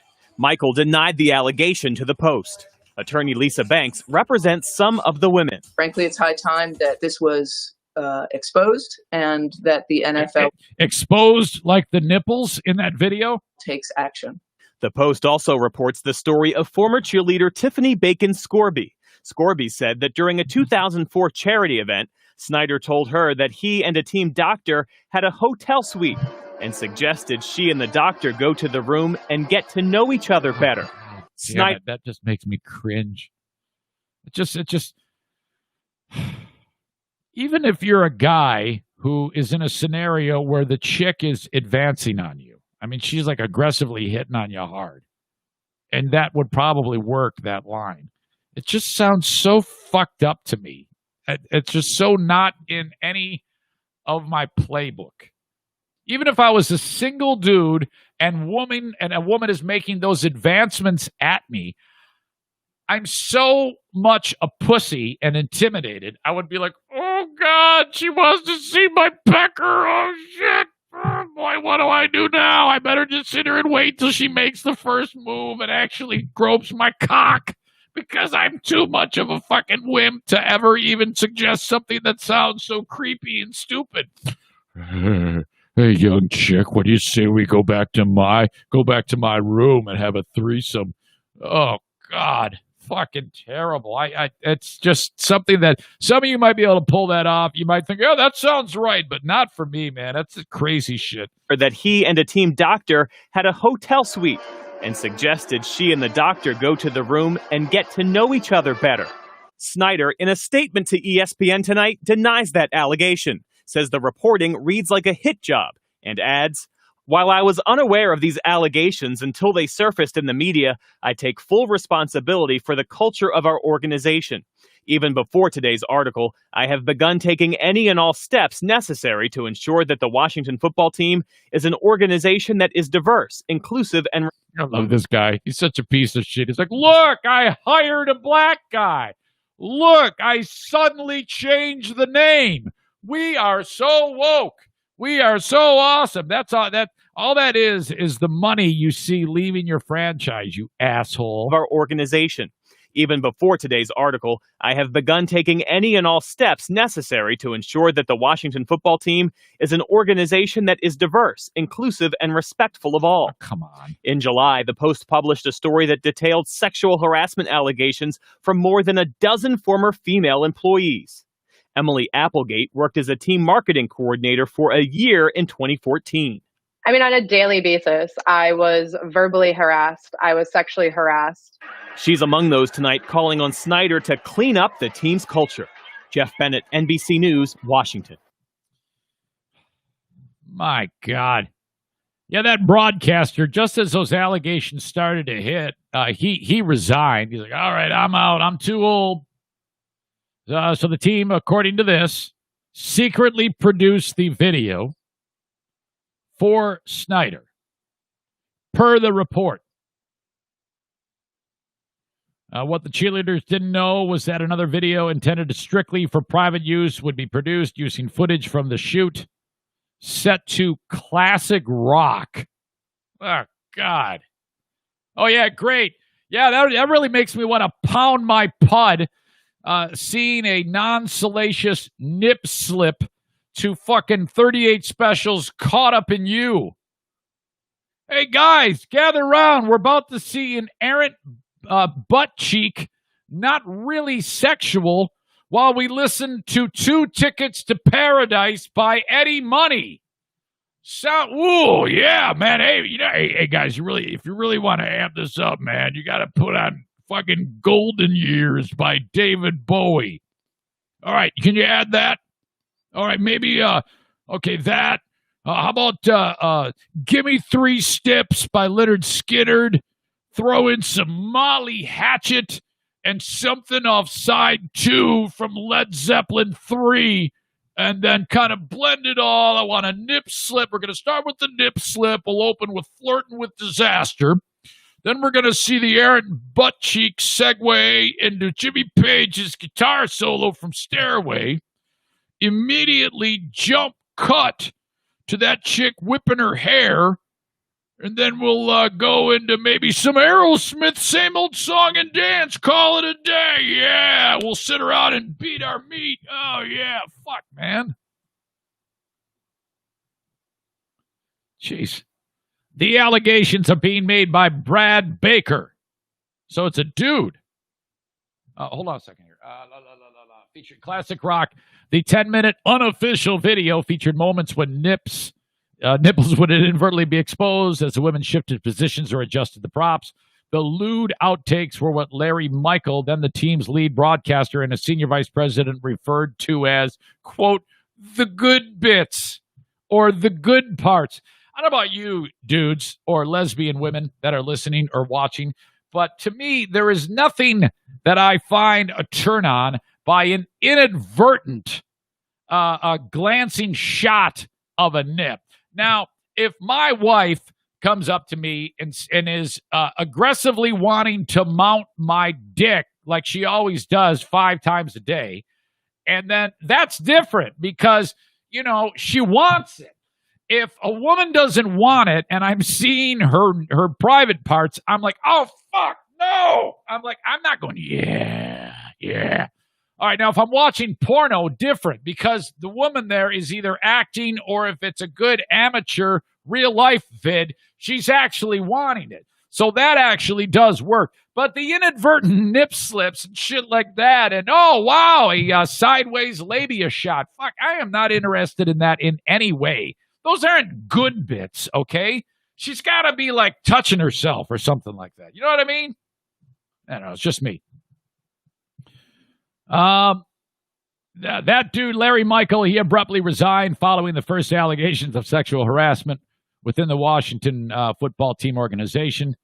The original video for the shoot came all the way back in 2008, but is still on the team's website. Oh, that's coming down today.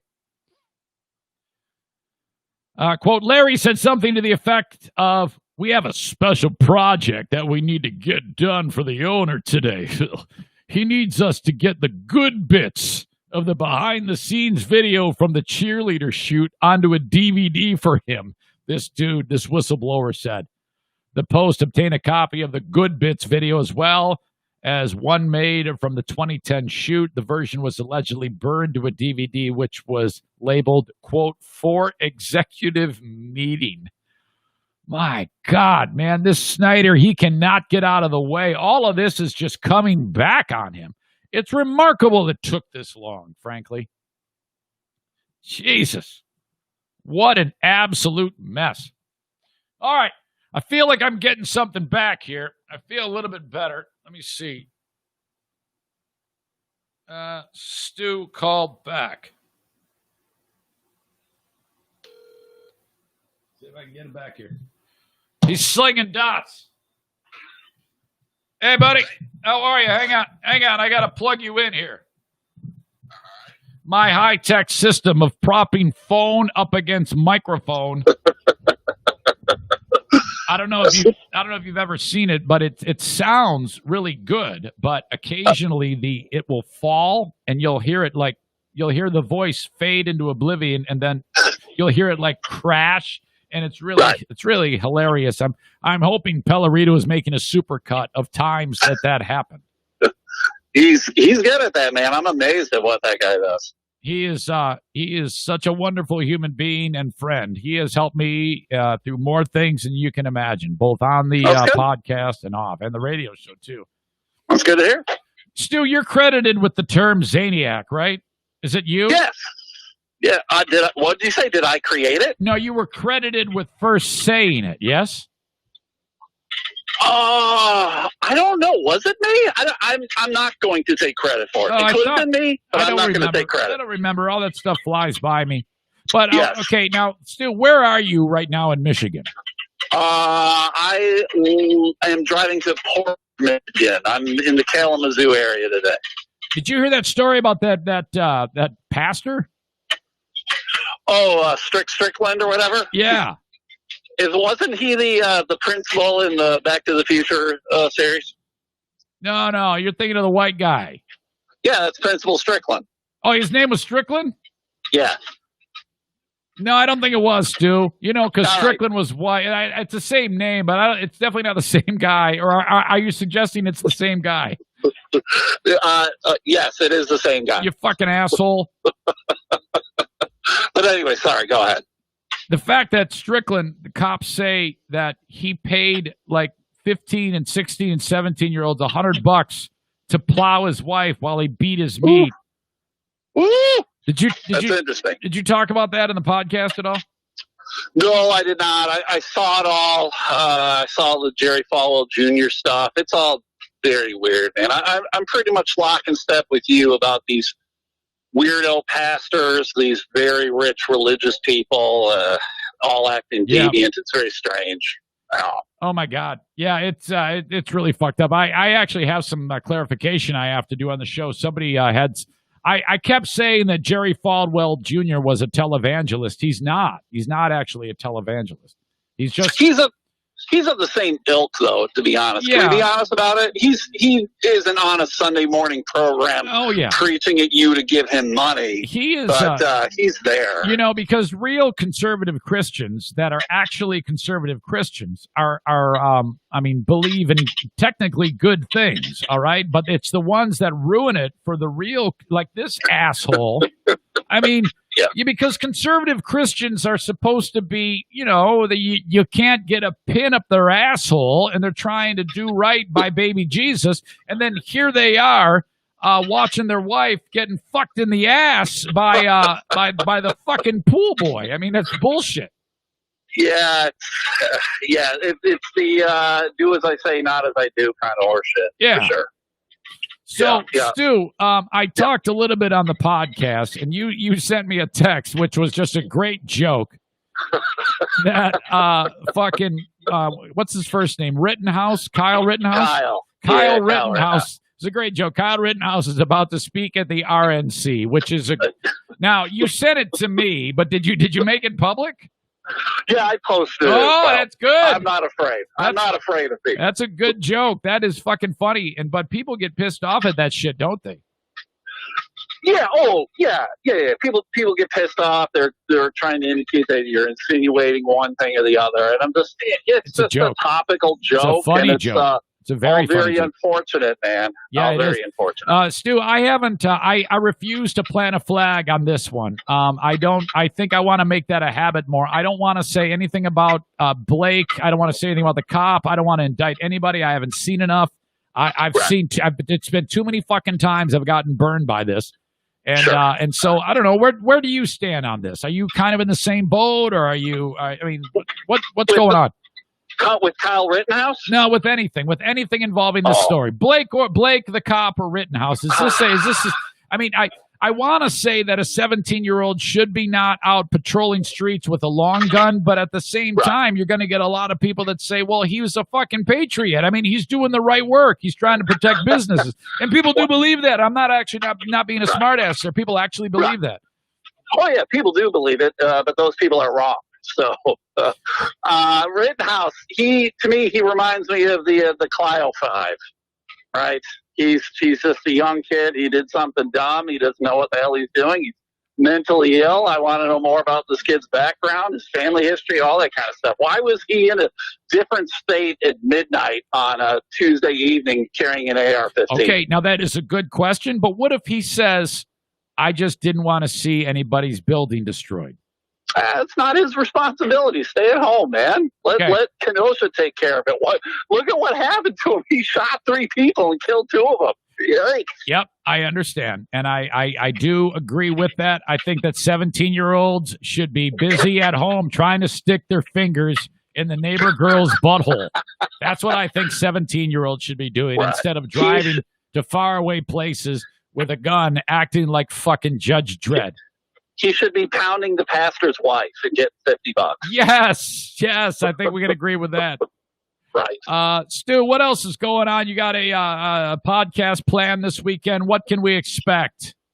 Oh, yeah, it's all every day, man. It's Elemento podcast every day. I got the freebie tonight. My mom will be on the podcast with me, as you like to call her. And we'll do. It's just me. It's me just ranting and swearing. That's all. I love it. Well, that's all I do. Fuck. I mean, hell, I just pretty much kind of just do that nowadays anyway, and piss people off. So. Right. If you can't piss people off, you're doing it wrong. Fuck. The one thing I do want to say, next week, I mean, I've talked with you about these. Me trying to help people out.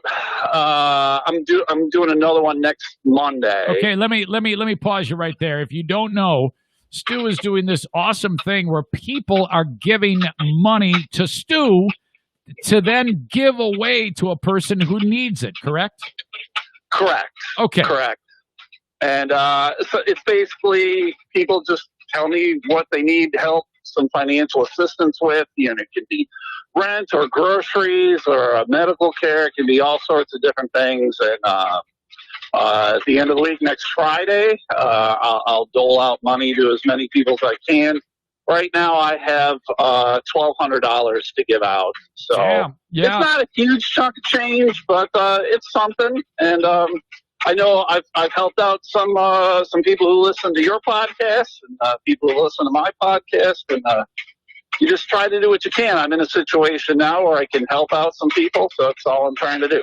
I have heard from people that you've helped, and keeping them nameless, it was described to me as, of course, the financial aspect of it was very, very helpful, but it also is equally helpful, or maybe more, was the knowing that someone really cared about that scenario and helped them is what really, really put some wind into their sails, Stu. Right. And, people are like, well, why don't you just donate to, a much bigger charity, Salvation Army or United Way or whatever. But I feel like this way I avoid a lot of red tape. It's me to you, and then we're done.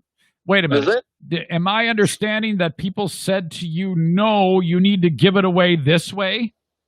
Well, people have suggested that to me, yeah. And that's what I tell people. I'm like, well, you can do it yourself. How do you not? How do you not say with being $100 and then it just grew? So how do you not respond with "suck my dick"? Well, normally I think that is how I would respond, but I think in this instance I'm just taking the approach of this is how I'm doing it, and you can choose to do it your own way. All right, Well, Stu, let me help you out here. If there's anyone listening who has ever suggested this to Stu, suck his dick. I got a big one. Okay, Stu. All right, buddy. I'll talk to you soon. Thank you so much. I was going to talk to Eric. Yeah, man. Be safe on the road. There you go. Stu McAllister once again doing the Lord's work. Doing the Lord's work. All right. Where was I? This is always that point of the show where like, all right, I'm out of gas. What do I talk about now? Ooh, Florida woman. Oh, shit. Oh, my God. This lady. This is rough. By the way, Florida woman yesterday was lady who got into the cop car, and then the door closed behind her, and then it was like 100 degrees out, and it wasn't long before she's dead. Her husband is the cop. He was asleep in the house. He woke up. Hey, where's your mom? I don't know. There's her cell phone. Oh, where she is? I don't know. They look around. Well, fuck, she's in the back of the car. She's dead. What?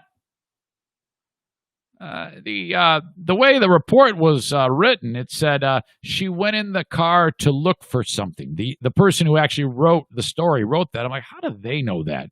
Did the family? How do they know? I mean, I'm a little bit confused on how she wound up in there.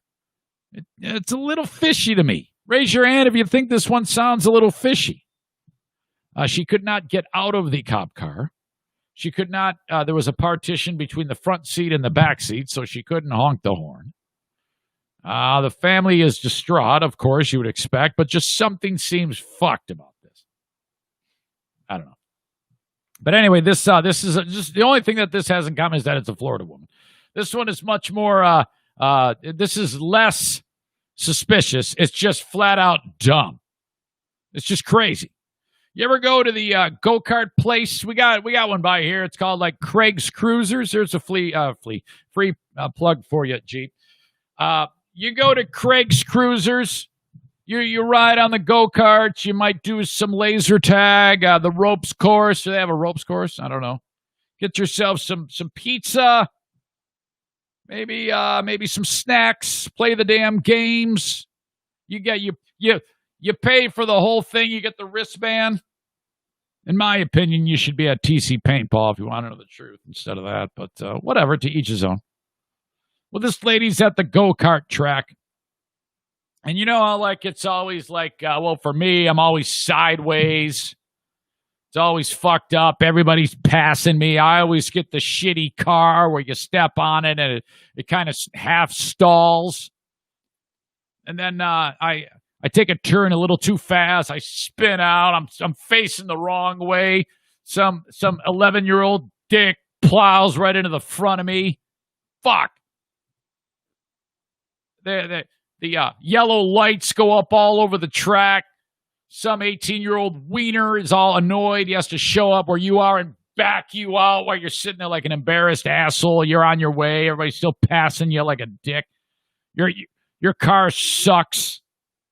And then just about the time when you're getting the groove and you want to, all right, I think I can really make a move now and pass some people, you see that asshole with the sign. It's just one lap to go. You're like, oh, shit, man, the time's up. You go around the track, and then he's waving. You've got the cones. You can't go anymore. He's waving you into the pits. So then you bring it in. You're like, oh, shit, man, I got to do this again. I was just getting the hang of it, man. Then you get in there, and then your day is wrecked because the guy behind you gets hit by the guy behind him. So you're sitting there in your car, and then all of a sudden, 2 cars back, that guy comes in a little hot, and he smashes the dude in front of him, who then smashes you, and your head's like a fucking Dale Earnhardt Pez dispenser, like whammo, kablam, oh, fuck, your day is wrecked. Your neck hurts. Shit. Kevin Corbett's going to hate the Earnhardt joke, but, it is what it is. Sorry. Well, then what do? You're like, what the fuck, man? You turn around, you see the kid behind you. He's got a look on his face like, I didn't do it. It's the guy behind me. He hit me. So then you're like, oh, shit, man. You get up, you go home or go to the emergency room, something like that. Those might be things you do. You might even yell at the kid behind you. You know what you don't do? You don't go up to the kid, call him a fucking N-word, and then smack him across the face. Oh, no! Some crazy-ass white chick in Florida was arrested and charged after she assaulted the 11-year-old kid. And he's probably the kid who's scared to death. He's in the far right. He's not even driving fast. He's just scared to death. His car gets plowed into by another car. His car lurches forward, hits the dumb bitch. Dumb bitch gets pissed off, calls him a effing N-word, smacks him in the face. It happened at Boomers, a game center in Boca Raton. Happened on Saturday night when this crazy-ass Karen Haley Zager, 30-year-old bitch, said she was rear-ended by the boy as they drove their go-karts. She got out and did just that, smacked him right across the face and called him that terrible name. Holy shit. The boy's dad said the collision was touched off just the way I described to you. I don't know how he doesn't beat the shit out of her, man. And that is some real restraint there. Maybe he didn't see it or maybe he wasn't there. I don't know, but I'm guessing he was there. How do you show that restraint when this piece of shit woman calls your kid that and smacks him across the face? Zager said, oh, no, I just tapped him, but admitted she shouldn't have done that. As she was being arrested on suspicion of child abuse, there you go.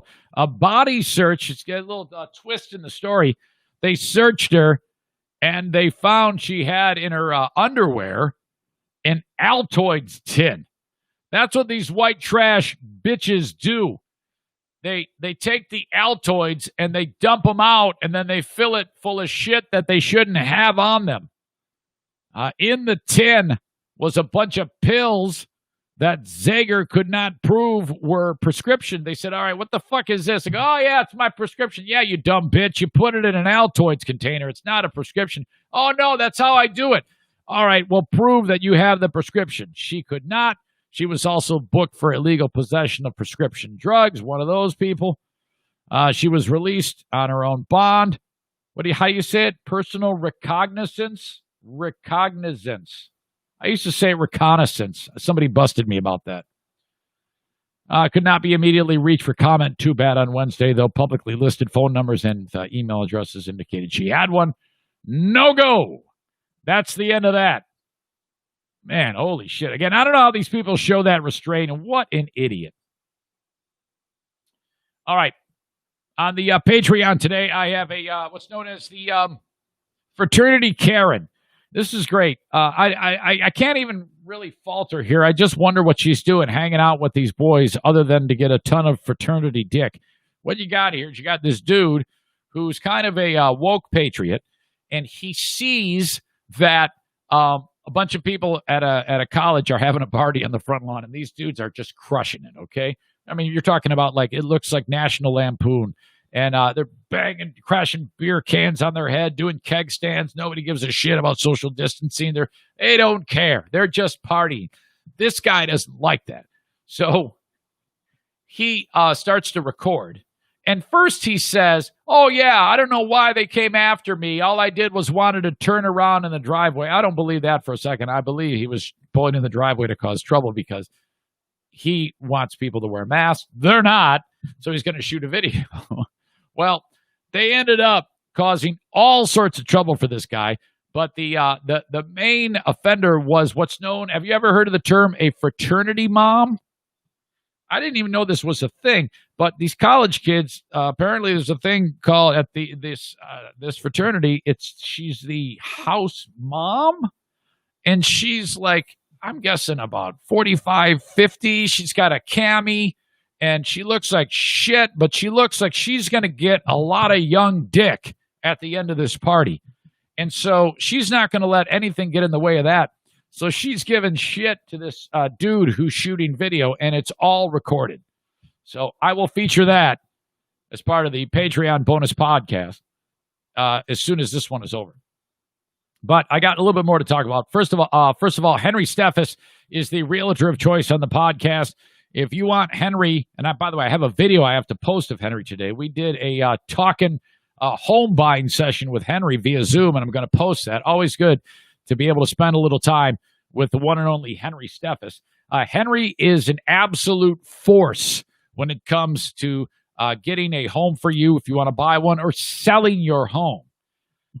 Oh, my God. He has a full staff of people that will make everything absolutely perfect. Typically, they're when it comes to buying and selling a home, a lot of these people do this. They have a similar mindset and a great bedside manner. But one of the things you can expect with Henry is never will you ever feel like you're not being taken care of. Never will you feel like you're forgotten. Even after the home sale is taken care of and all the T's are crossed and the I's dotted, you still have someone who's going to make sure that you're comfortable with everything, and that is key. It's an extremely stressful situation. That's why all of the people that I work with in this podcast as clients, you got the ultimate bedside manner in Mario Flores, the ultimate bedside manner in Henry Steffes. These types of navigating those stressful situation moments that take place are absolutely key. And that's one thing you can count on that I can guarantee with Henry Steffes and the Steffes Group of Keller Williams Realty. I know Zaniac Amanda has worked with Henry to get her home. I know that Zaniac Kevin, the dude who bought Jackie's car, is the same way.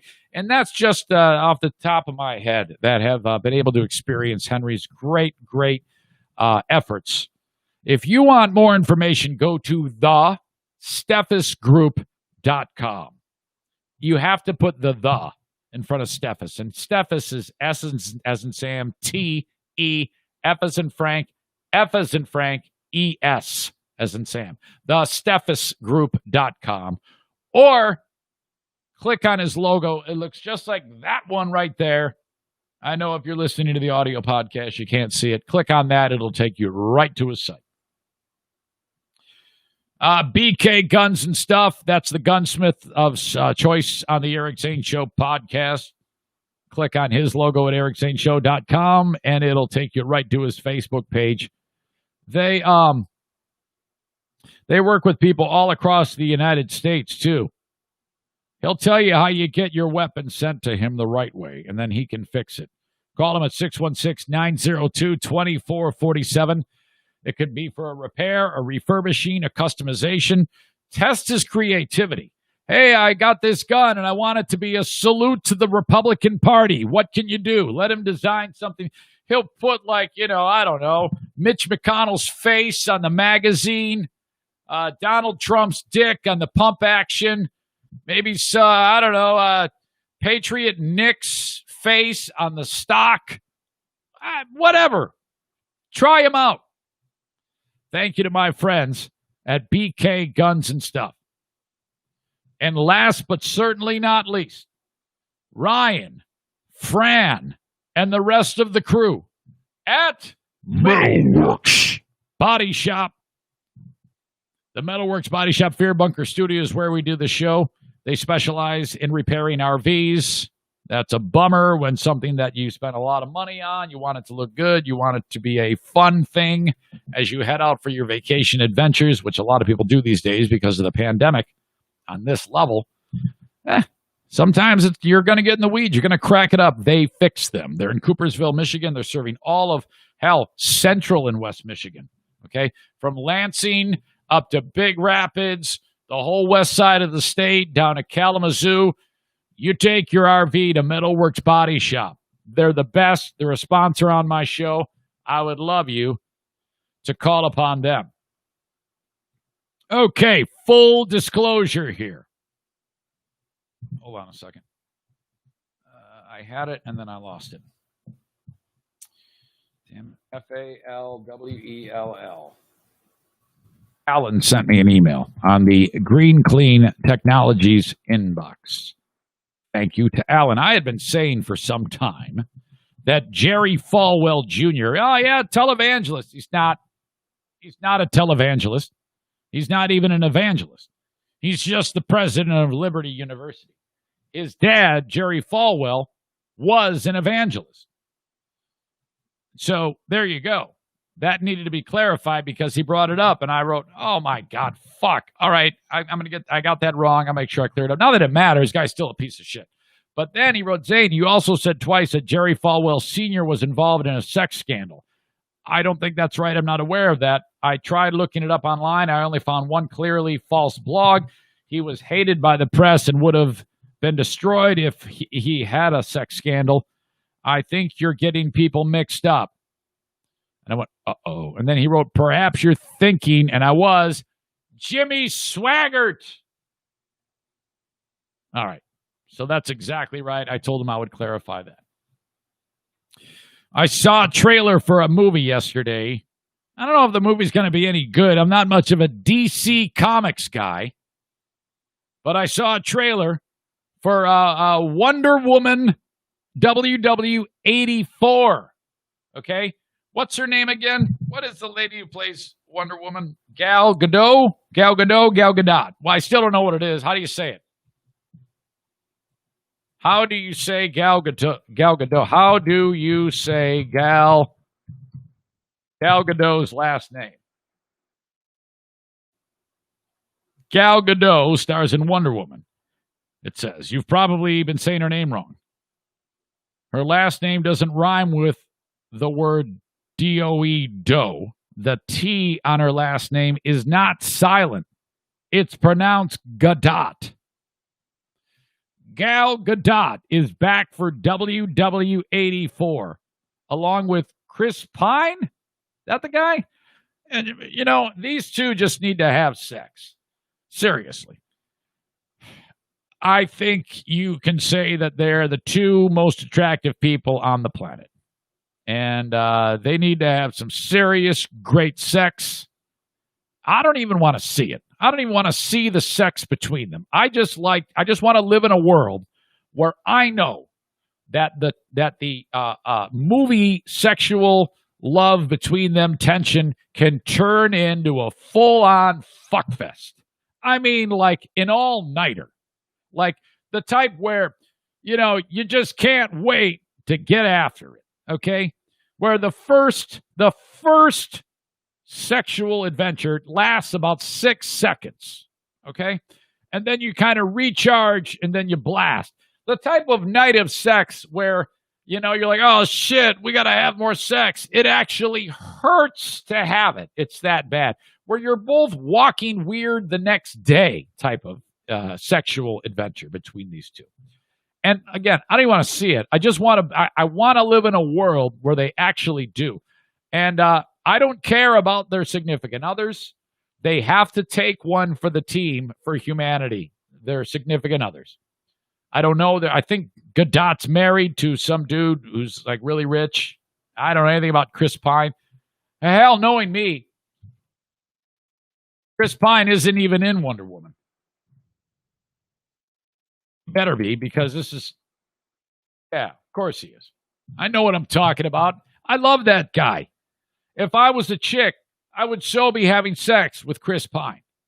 If I'm Gal Gadot, seriously. And if I'm Chris Pine, you guys must do this.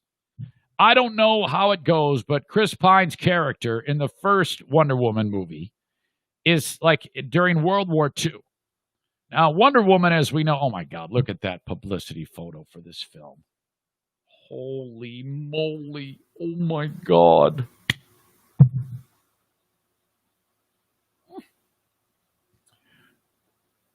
This is ridiculous. I need to get rid of that right now. Hey, did you hear Zane? He feverishly was beating his meat on the podcast. Pine was in the World War II one with Gal Gadot, and so as Wonder Woman. And then, you know, I don't know how it is that he hasn't aged in the 1984 movie. Maybe she did her, I don't know, her lasso of power or something. And I don't know who the person that she's fighting with in this. I think it's one of those Amazon chicks from the island. And apparently they fight, but you're talking about some serious, serious hotness in this film. It looks horrible. In fact, the first one was horrible. It's only good because of the over-the-top beauty of Gadot. She might be the most attractive woman that has ever been on the planet. Seriously. And Pine is right up there as dude. He is so handsome. He's actually like he's appealing to the buried gayness that's in me. I mean, I would say that today, after seeing and talking about Chris Pine and thinking about him, I am at least 1 or 2 percentage points gayer after seeing him, like I'm looking at these pictures of him right now. He is hands down the biggest heartthrob dude in Hollywood. And I think these two need to pork. What else was I going to talk about that? Oh, speaking of hotness, I didn't hear, I posted about this. She talked yesterday at the RNC. I forget her name. Noem, the governor of South Dakota. Christy Noem, is that her name? I tweeted that I'm not even following the words she's saying. I can't even decipher the words. All I hear is blah, blah, blah, blah, blah, because she's that hot. I think it should be a law that she cannot go out in public being that hot. And this pains me because I've said for the longest time that the hottest governor of the 50 states is Whitmer. And I've said that, but now, move over Whitmer. It's Noem. She is hands down the hottest. It goes Noem and then Whitmer. And some of you Republican people are like, hell yeah, she is, and we love her politics. Yeah, you're doing all that. And I'm not here to talk about the politics. I just can't believe that any of you don't think that Governor Whitmer is hot as hell. Oh, my God. Total smoke show. Oh, what a babe. I think I've got a thing for brunettes because Noem, Whitmer, and Gadot are all brunettes with long hair that has like that body type of curl to it. I think that's kind of becoming my thing. Now, truth be told, I have eyes for no one but my wife, but you'd have to be a no testosterone in your body and a complete wimp or gay to not think that these three are absolutely beautiful. And I'm talking about Whitmer too, and I will fight any of you if you think that she is not a stone cold stunner. We're not talking politics. We're talking about how hot she is. I think secretly, those of you that deny it, I think you full well secretly want her. All right. That is it. I feel strong. I feel good. I feel like despite all the weirdness from the fighting and the temper tantrums and the full-on rage, that we've got a winner today on the show. I will say that, and I want to thank you very much for being part of it. Kent says, Whitmer is a fugly man. Holy shit, are you crazy? Dirk says, listening to you get moist over Caitlin Whitmer and how Chris Pine is just come out of the closet already. That is terrible. Dean says, Whitmer is gross. Jason says, brunettes are the best. Well, I know you got the prettiest lady in the bunch right there. Holy shit. Dean says, I wouldn't touch Whitmer with your dick. Oh, my God. All right, hold on. Hold on.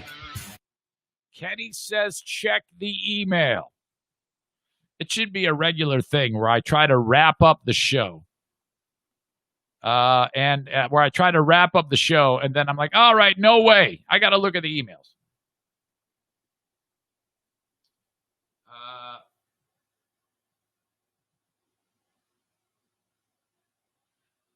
All right, here you go.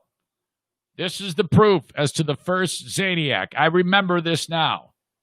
I remember the Twitter handle Steve from the 90s.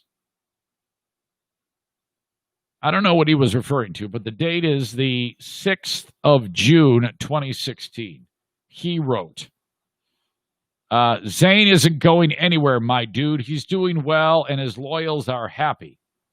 Kenny followed up with, that's right, at Steve from the 90s. I say we all refer to ourselves as Zaniacs now. Hashtag Zaniacs with the yellow fist. That is it. That is the very first thing. I don't know why I thought, Stu, I think we've done this before. I feel like this whole exchange has happened before, right? Of course it's you, Kenny. Okay, folks, that is it, man. This time for sure. I'm going to end it here. I promise. Okay. Well, that's going to do it. I'll talk to you down the road, folks. Bye-bye.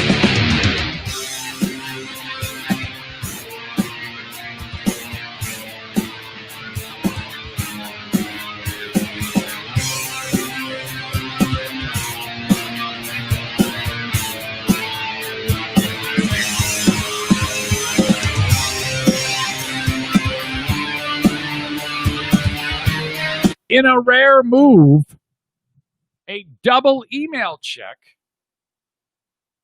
Kenny says, refresh the email. That wasn't the right email, Zane. Refresh. I sent another one.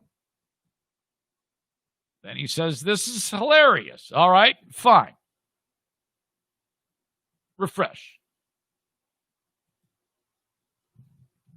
Ladies and gentlemen, I give you the army of Zaniacs who have, made my dad happy, but make him like, oh my God, I cannot believe how amazing these people are. And he's going to thank you all on the podcast. But I would like to say that it all kind of came together quickly. Kenny writes, John Midgley, the psycho magician, was involved in this. Patriot Nick, Stevie the Toe, the multi-talented Melissa. They're all multi-talented. Lisa is involved in this. What does it say?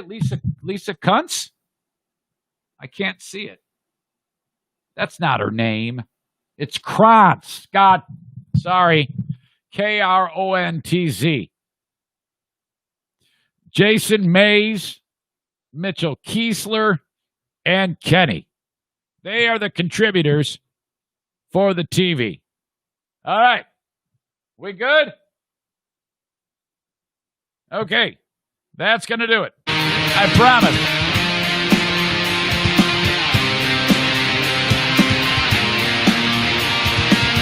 Thanks, folks. Talk to you down the road.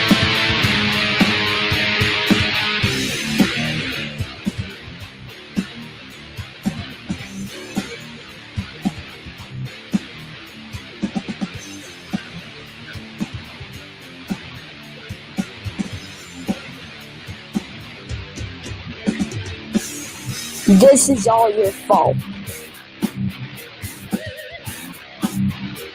I chased him down and whooped his ass.